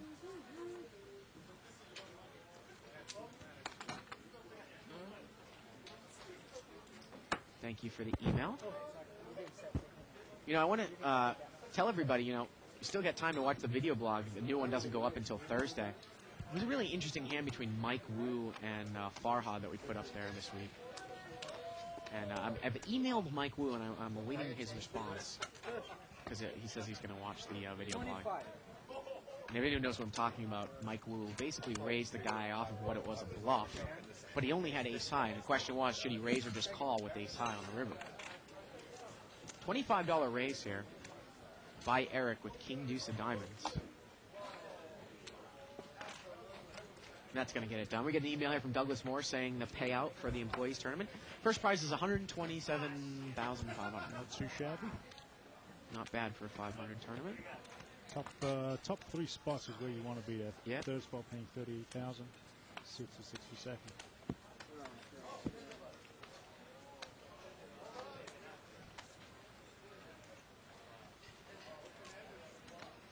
Keep looking at these updates. Got a $25 raise here. Looks like Mo has still made his way up since last chip count, but he's down to 10th spot. Still within a double up. Still, yeah. Just got to be there, He's fine. He doesn't need to be pushing. Raise here by seat 4, Mark with pocket kings, and Harold's in there with 9s, and is Harold going to get in trouble on this flop? Wow. You got to realize that 9s and 8s here. I might raise the flop. If Mark bets here, I'm going to probably raise, and if he calls, I might even check the turn. But Harold hardly has enough money to. Well, he's going to raise it up right now. And if he gets 3 raises, he's going to have to put his money in. Sometimes it's inherent in this game, right? I guess it's going to go into the flop anyway. I'm all in. And Mark puts them all in. You have a set? And a call. Quick call here by Harold. And Mark's in great shape here with the overpair. Turns a 6. Harold needs a 9 and a 9 only. The river's a 7. And Mark is going to take it down.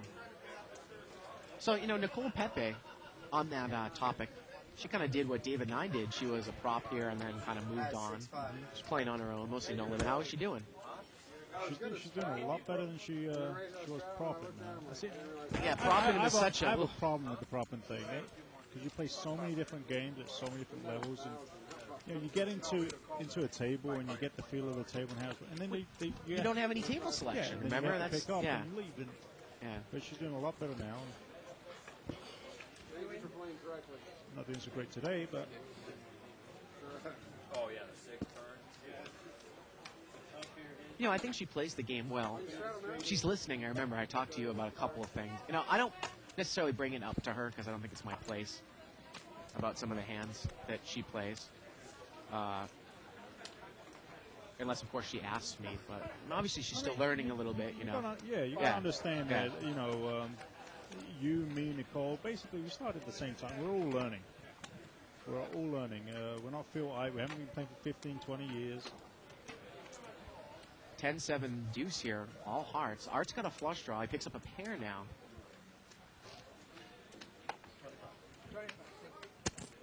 And $25 bet here by Art with the pair and the flush draw. Rick is going to get away from the gut shot, Jack 8. And we got a call here by Allen. He calls with the same Art, same hand as Art, and Art is on a total free roll here. The river is a 9. And who's going to represent here? Does Art think his hand is good enough to win in a showdown? Well, they're just going to check it down, and they're going to chop it up. Well, the funny thing you say that, about that, and sometimes people say the same thing. Or sometimes, people come up to Dave and I after the show and say, well, you've only been playing this game for Dave and I really don't have been playing this game now full time for 6 months. Remember, we used to prop and stuff. But, what gives you the right to say this and say this? And, I'm only going to say this a couple of times, that I feel, and it's just my opinion, that by watching the show, and this goes for everybody else who's viewing the show, but specifically for us commentating, and by watching it, that I think you pick up maybe 2, 3, 4 times the amount of experience per hour than playing in a game at the table. I think that 1 hour of me commentating in the show might equal 5 hours of me I playing definitely live. think it helps, but when you're in a hand, when you're on a table, I mean, it's almost like psychological warfare. There's so much that goes on when you're actually in the hand and feeling the pressure than being outside of the hand. I mean, Absolutely. it Oh, changes absolutely. So to say that, there definitely is an advantage, but I'm pretty sure that some of the hands, if you were sitting there, you would play Different them differently perspective. because you're Right. looking at different. You're catching different tells. There's a ton of things that go on. Yeah. There's table talk. Aaron raises it here with ace queen. Alan's going to re-raise with jacks. Aaron is not going to get involved with ace queen. Oh, absolutely. Absolutely. Sometimes you're at a table, and David said the same thing to me. You're at a table, and you might watch somebody make a call that you're like, how do you call that? Can't you see that the guy is strong? Right. But when you're in the hand, you don't quite pick it up. But as an observer, you might pick it up. And you might think, oh, this is an easy play. How'd you lay that down? But when you're actually in the hand, it's a lot different than And maybe watching you've it got a from better afar. read than that person Yeah. on that specific player. You Right. know?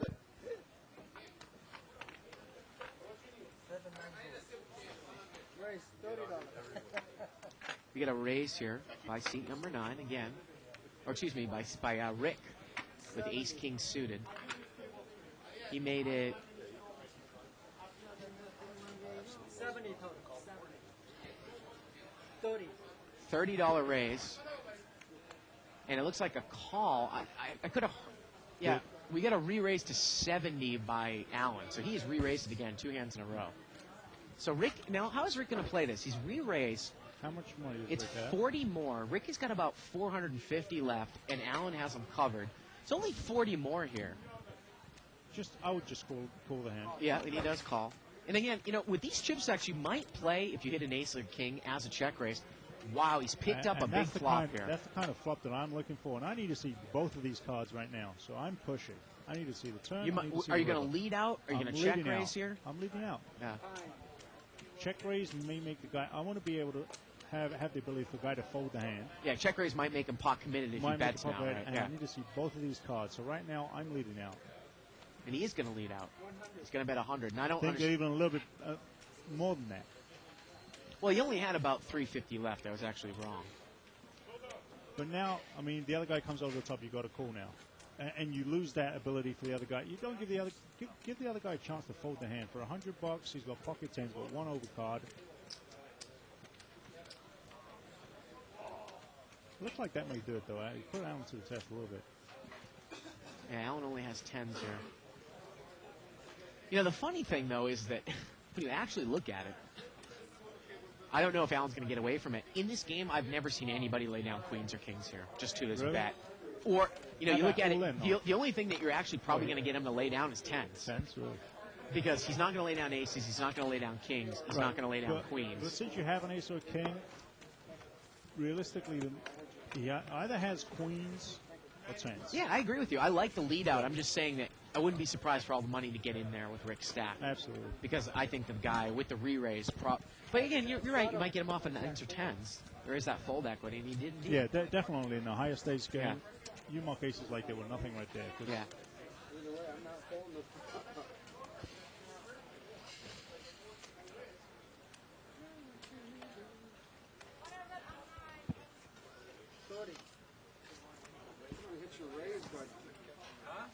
$30 raise here.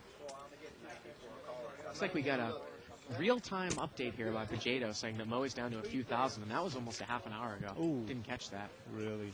Yeah, we had a raise here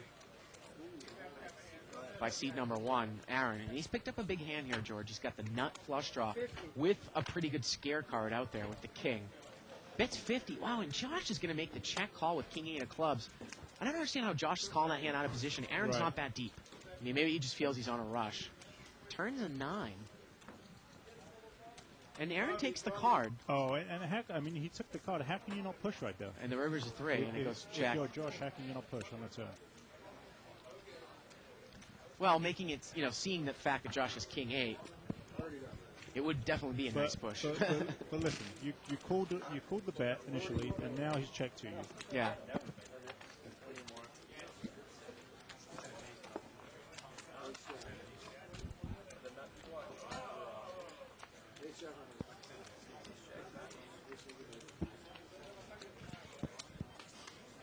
Button moves over here to seat number 5. We get about a little over 20 minutes left in the show.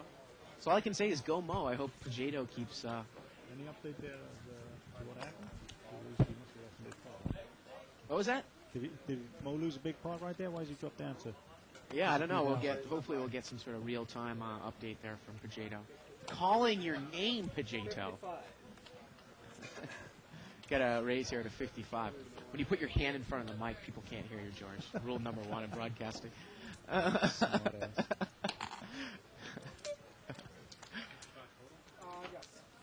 Now, is Suchit going to call here with ace-3 of hearts? 55 more out of position. This is not a hand you want to get involved with. Heads up out of position. Just let it go. I mean, all right, fine. You're up against a chip leader. Maybe you can double up if you hit your perfect cards. But well, in this case, remember, he's not up against a hand that he would get paid off with because the other guy doesn't have the ace. I mean, you talk about, well, if you really but I mean, you don't even know. Even if he did have it. I mean, sometimes we talk about the value of ace rag suited. Obviously, trying to get your flush draw. There's that straight possibility. And if you're up against the right opponent, like we talk about Dynamite Matt. If you have ace 4 and the flop comes ace queen 4 and he has ace king, yeah, you're probably going to get his money. There aren't a whole lot of... Depends on the player, right? Right. Yeah. So you bet out with the set of 8s. He probably raised you right away, right, with ace king, that hand. He bet. I raised with the set, and he pushed all in. And then pretty much he was and I actually hit another 8 on the turn for good measure. Made and how much was the pot? About 2,000. Yeah, that's nice. Yeah. Got a $20 raise here by Mark with queen jack off. By Rick Nebbiolo with ace king suited. I got to tell you, I'm probably not calling Rick's raises with queen jack off suit. Especially if Rick is not all that deep. Here we go to the flop. Well, all clubs. Let's see if Rick just gives up on the spot. I hit my non-picture. Yeah, he's going to check it. And it gets checked around. Nobody has a club in the hand. On a 3-flush board right there, if I'm a pre-flop raiser, I might bet that. Really? I mean, yeah, because maybe I've got ace, king, ace, queen. If someone calls me, all right, bells go up. But maybe I'll take it down right there. He's in position, too. Well, he does have Mark behind him. Well, the funny thing about that is that Art's going to bet 40 here with the deuce, and the deuce is good. I actually was a little bit hard on Rick the last time he was on the show, because I thought sometimes, he really plays it taggy. We talked about taggy, tight, aggressive. But I thought sometimes, he would bring it in for a raise with, king, queen suited. 5 people called him, and he was in position. The flop came out with an ace. Now I was almost a little bit hard on that. He was almost, I thought, kind of spewing chips a little bit at this table, because sometimes you almost got to think somebody's in there with an ace. I understand the post-flop aggression, but sometimes I have no problem with Rick check folding there on the flop, on that flop. Because you don't know what these people are calling you with at this table. I'm just using the fact that I kind of like 3-flush balls like that when I'm a pre-flop raiser, because what am I raising with? It's tough for somebody to call you unless they've got a nut club it's draw. Very, very tough. Right. And it's easy for me to get away from too, so it's kind of like it works generally more times than it doesn't. We had a raise here by Mark. 5-3 of clubs, and Art is going to re-raise here to 40. Now, Rick has got pocket 7s. And this is where I like to come in. Just flat call, the raise and re-raise. Looks like he can call. He's got enough chips. Question is, how much does Art have in front of him? He's trying to go through the map. Art looks like he's got about 375. And I think what Rick is thinking is, Maybe this will bring Mark in as well, and he makes a call. It's kind of borderline. He makes the call. See it, ace 7 flop. Well, 10 deuce 3 here. Now let's see if Rick leads right out here. I might lead right out here with 7s, George. See where I'm at. He's going to check. Out of position, it's tough though when you got a raise and a re-raise. And it's checked around, and Art takes the it card, is. and there's the king. He takes the card, and he hits the king. And now Art is going to bet. I understand you're out of position. You are up again. You're not heads up. But I actually might put some money out there just with Against one one overcard. person, I would.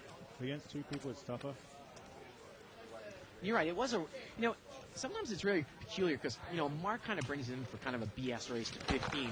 Right. And now Art re-races to 40. Right. And sometimes you say, well, he's probably got a pocket pair, high pocket pair, he's going to re-raise. But not necessarily to kind of that BS first race. He might have ace-queen. He might have a hand as weak as ace-jack offsuit, True. Sometimes it's very, very difficult when, say, a pot, I had a pot today that was like $250. And now a guy bets $40. And now a guy raises to 125. And you're sitting there with top pair, top kicker. Normally, you don't want to take that hand to a raise and a re-raise. Right. Or a bet and a raise. But the bet is so weak. And then the raise can be with something as weak as second pair. So it really kind of messes you up, Like I said, totally different game than the 5-10 game. Yeah. You get that in a 5-10 game, you're just no good. Ace-jack-8 here. Limped around pre-flop.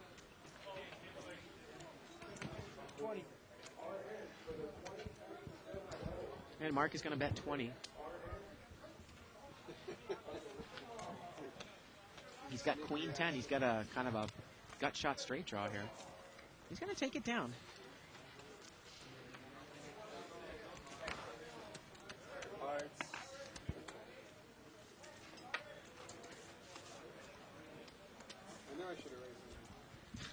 Got an email here for Dale.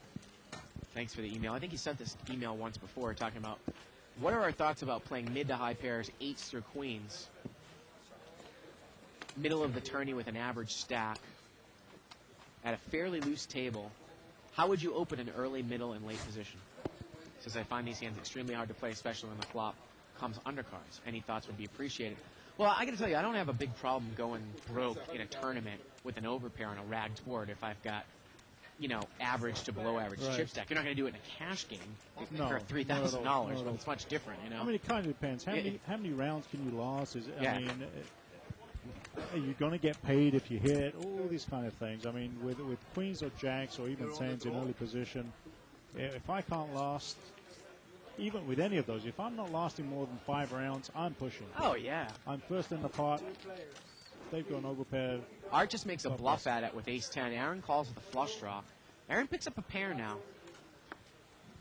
He's going to put. I kind of put a little bit of a stoppish semi-bluff bet out here with a pair and a flush draw. I mean, you do have a gut shot, but I mean, one of them's going to kill you. But I mean, I don't think Art can continue on here.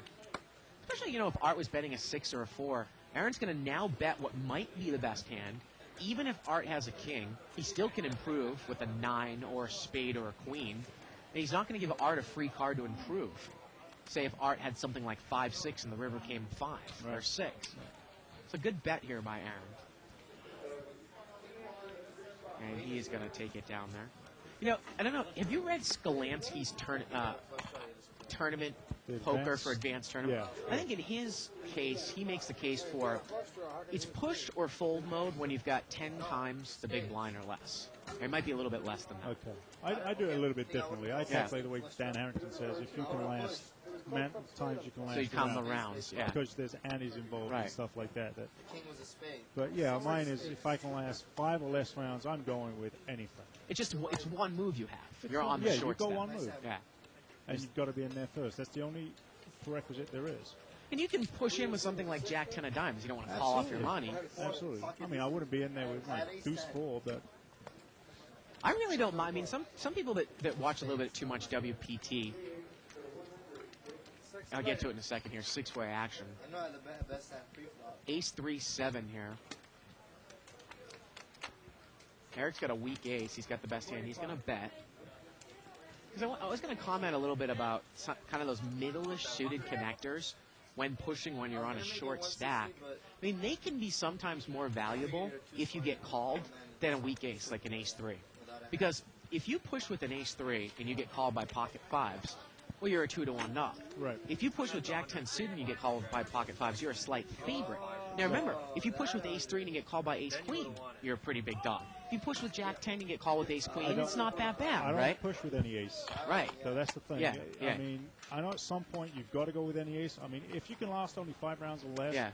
get a halfway decent ace. But if someone's called the bet already, just even a call, and Yeah. you're in there with the ace-8, Ace. and you're thinking about making a move, just go with the next hand regardless what it is and lay that one down. Really, you don't think the value of just the No, ace? the Yeah. value of just the ace is not good. I'd rather have 2 light cards. You probably just got 1 light card. So you would rather almost push with like a Jack-10 diamonds, Absolutely. Jack-9 diamonds, something like that. Four-way action here. And again, I don't want to confuse people. People say, well, an ace heads up is better than Jack-10. Yeah, it is. But remember, you got to understand, put through a range of what you're going to be called with. Right. You're probably going to be less of an underdog with Jack-10 suited Right. than you are with like an ace-3, right? Absolutely. Yeah. Turns a jack here, and the river is a 9. I mean, no one's going to call an all-in with less than an ace-jack. Well, it depends. I mean, I've seen big stacks do it before. I'm generally speaking. Big Yeah. stacks, you don't want to try and bluff the big stacks, Yeah. you don't want to try and bluff the small stacks. But if you're not up against that and it's all medium stacks, wait for a better hand than an ace-8, ace-3. Looks like Mark threw a little value bet out here with the 9.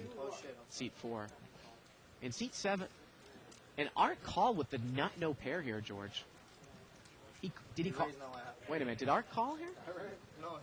Yeah, he called with the nut no pair. Called with king queen. So it's actually an effective value bet here with the 9. And Sujit, I don't even know what the hell he's thinking about. He's thinking about check raise moving here. The 9 is good. I had king out, just trying to make him not call. You know, the funny thing is, we've talked about it on the show before. Sometimes people got on Chris Moneymaker in 2003 in the World Series. When he called with pocket threes against Dutch Boyd, he had seen a flop and it was rags. And he checked and Dutch Boyd moved all in. Dutch Boyd was the pre-flop raiser and he had 2 high cards. I think it was king, queen suited. And Moneymaker had a read, which was fine. He had a 6, And right? he ended up winning the hand. He saw the flop. What I thought a pitiful play that Moneymaker made in that World Series, he called an all-in against a guy. Which idiot, me? When the guy pushed because he thought the guy was weak with ace deuce suited. Now you tell me what hand ace deuce suited is a big favorite over. Almost nothing, right? King deuce. Yeah, any just a dominated deuce, right? Yeah, I mean, if you want to play, if you're going to play that hand, you got to be the first in the pot Yeah. pushing. You don't want to be calling with a raggedy ace like that. Pocket jacks here. He's going to make a raise. And Art is going to call with the, wow, look at this. He calls with ace-8 and he hits trip 8s. We could see some fireworks here. Now we got This a bet. is a good flop for jacks too. And look at this. Art check raises. Now, the Love funny, that. the funny thing here is that, jacks are a little bit different, George. If you have aces or kings here on this flop, I don't see how you get away from it because I think so many players might do this with 9s or 10s as a check raise. Right. Jacks, a little bit different. Remember, I still think the best way for Art to play it is to bet, get raised, and then re-push. But he chooses to check raise here. But I don't even think Allen's going to go anywhere anyway, so. But again, this gives No, I him... mean, you try that kind of stunt in a 500 game. Those jacks are going in the pot 4 times out of 5. Yeah. Going in the muck. I mean, in the 4 muck. times out of 5. Yeah. You're not going to get called. Now, if he came out and bet his hand, you would get raised. Yeah. Just like you said, don't slow play your hands. You make more money.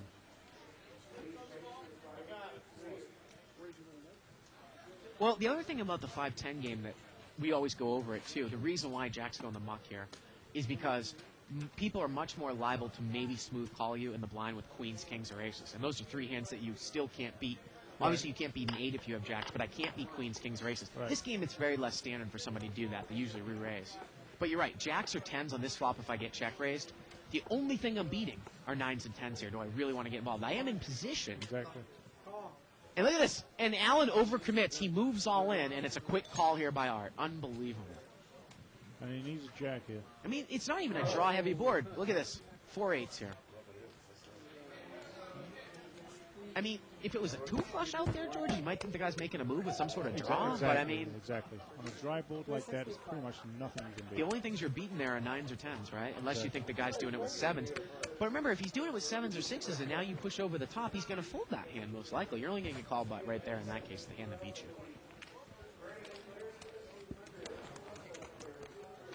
Got an email here from Kyle from Nashville. You ever been to Tennessee before? Never been to No? Tennessee.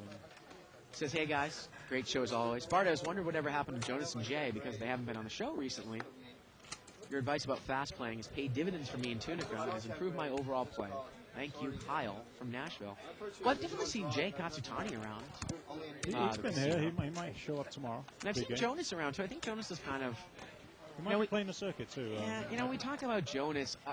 I think he's really one of the best players when he's on, but he does some things when he's off that just look terrible. I think he's got that win every pot syndrome that's a major leak in his game. Essence to me, if you think someone's bluffing Yeah, at the pot every time you're going to call them, sometimes you're going to be right. That doesn't make you a great player, my friend. yeah. That's what I've seen a lot. I mean, I've seen him make really great calls and really bad calls when he's beat. So, I mean, if you do that every time, you're going to be right sometimes and wrong sometimes.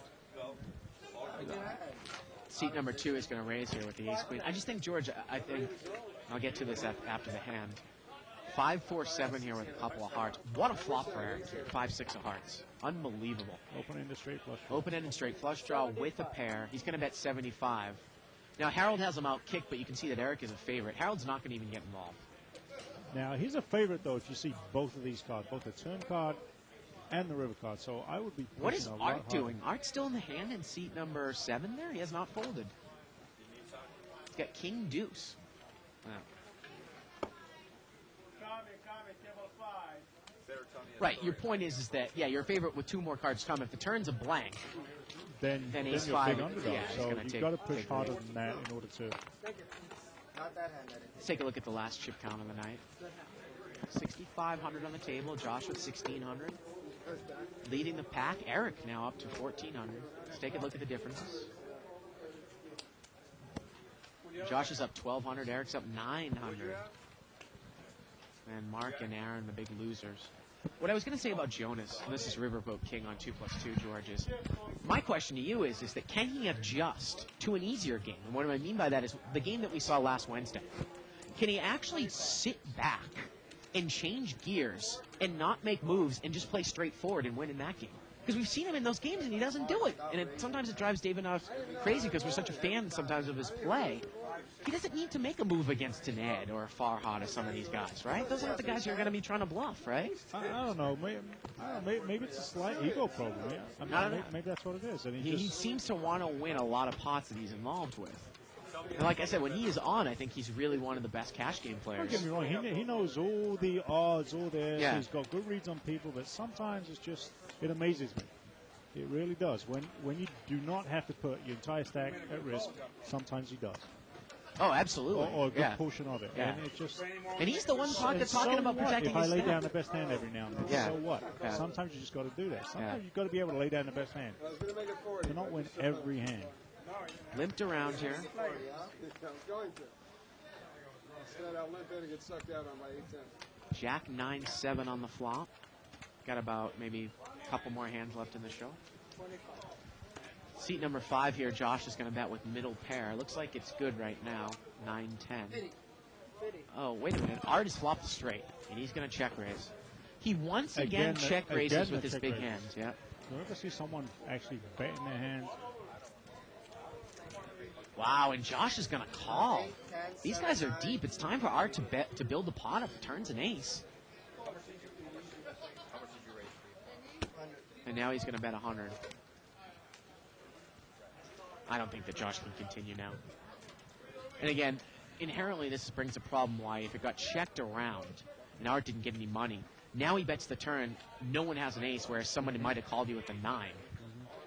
But now, obviously, this is an action killer. There's so many cards, George, that are action killers out there. People don't realize overcards top pair. Other than Josh trying to make a play and representing the ace here, that's the only way there's more money going into this pot. Yeah, he's And he gets involved here. And this is going to be the last hand of the night. Oh, yeah, ace jack. I don't think he had ace jack. Queen jack? King jack? Bogus Rogus brings up a point here on 2+2 about that ace rag.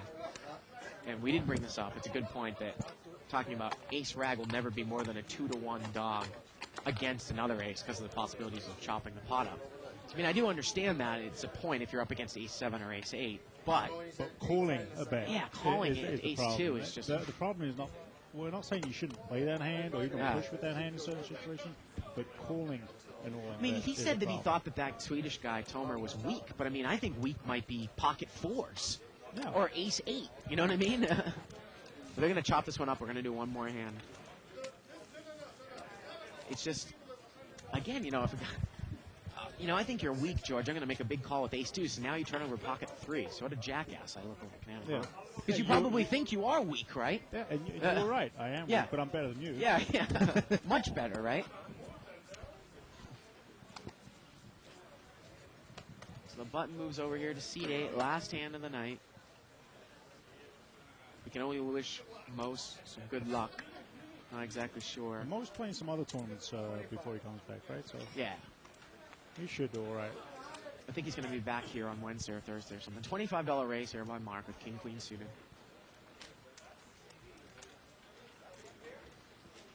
Now, is Tuckman playing the same event? Or did Yeah, he played today. He got knocked out early. Tomorrow he's going to play the 1500. that loser? Art is called here with deuce 3. Well, Art he's flopped an open-ended straight draw. Mark Now, if you checks. play deuce 3, now that's the flop. Well, goes check, check. Now he picks up a pair. I assume he's going to bet now. He bets 15. I got to tell you, if Mark check calls here and checks blind and a rag comes, I value bet. Well, now he's made trip deuces. And he's going to bet out here again. I got to tell you, if the 10 paired the river there, I think I value bet the deuce. Sure. And Art is going to take it down, and that's going to do it for us tonight. Hopefully, George will have you in here on Wednesday for the big game. If you'd like, thank you very much for doing it with us. Again, we wish Dave Tuckman some good luck. What are the games tomorrow morning? Brazil's playing tomorrow. Brazil against Ghana, huh? Brazil against Black Ghana. Stars. Black Stars. And Yeah. you know what? I won't say it, but maybe an upset there. Maybe an upset. I'm not How about seeing they Brazil. squeak out a draw and they go to penalty kicks? Penalty kicks, it's a crapshoot. But All right. Well, that's going to do it for us. Thanks for joining us. Be back here tomorrow, same time. Good night, everybody, from Live on the Bike.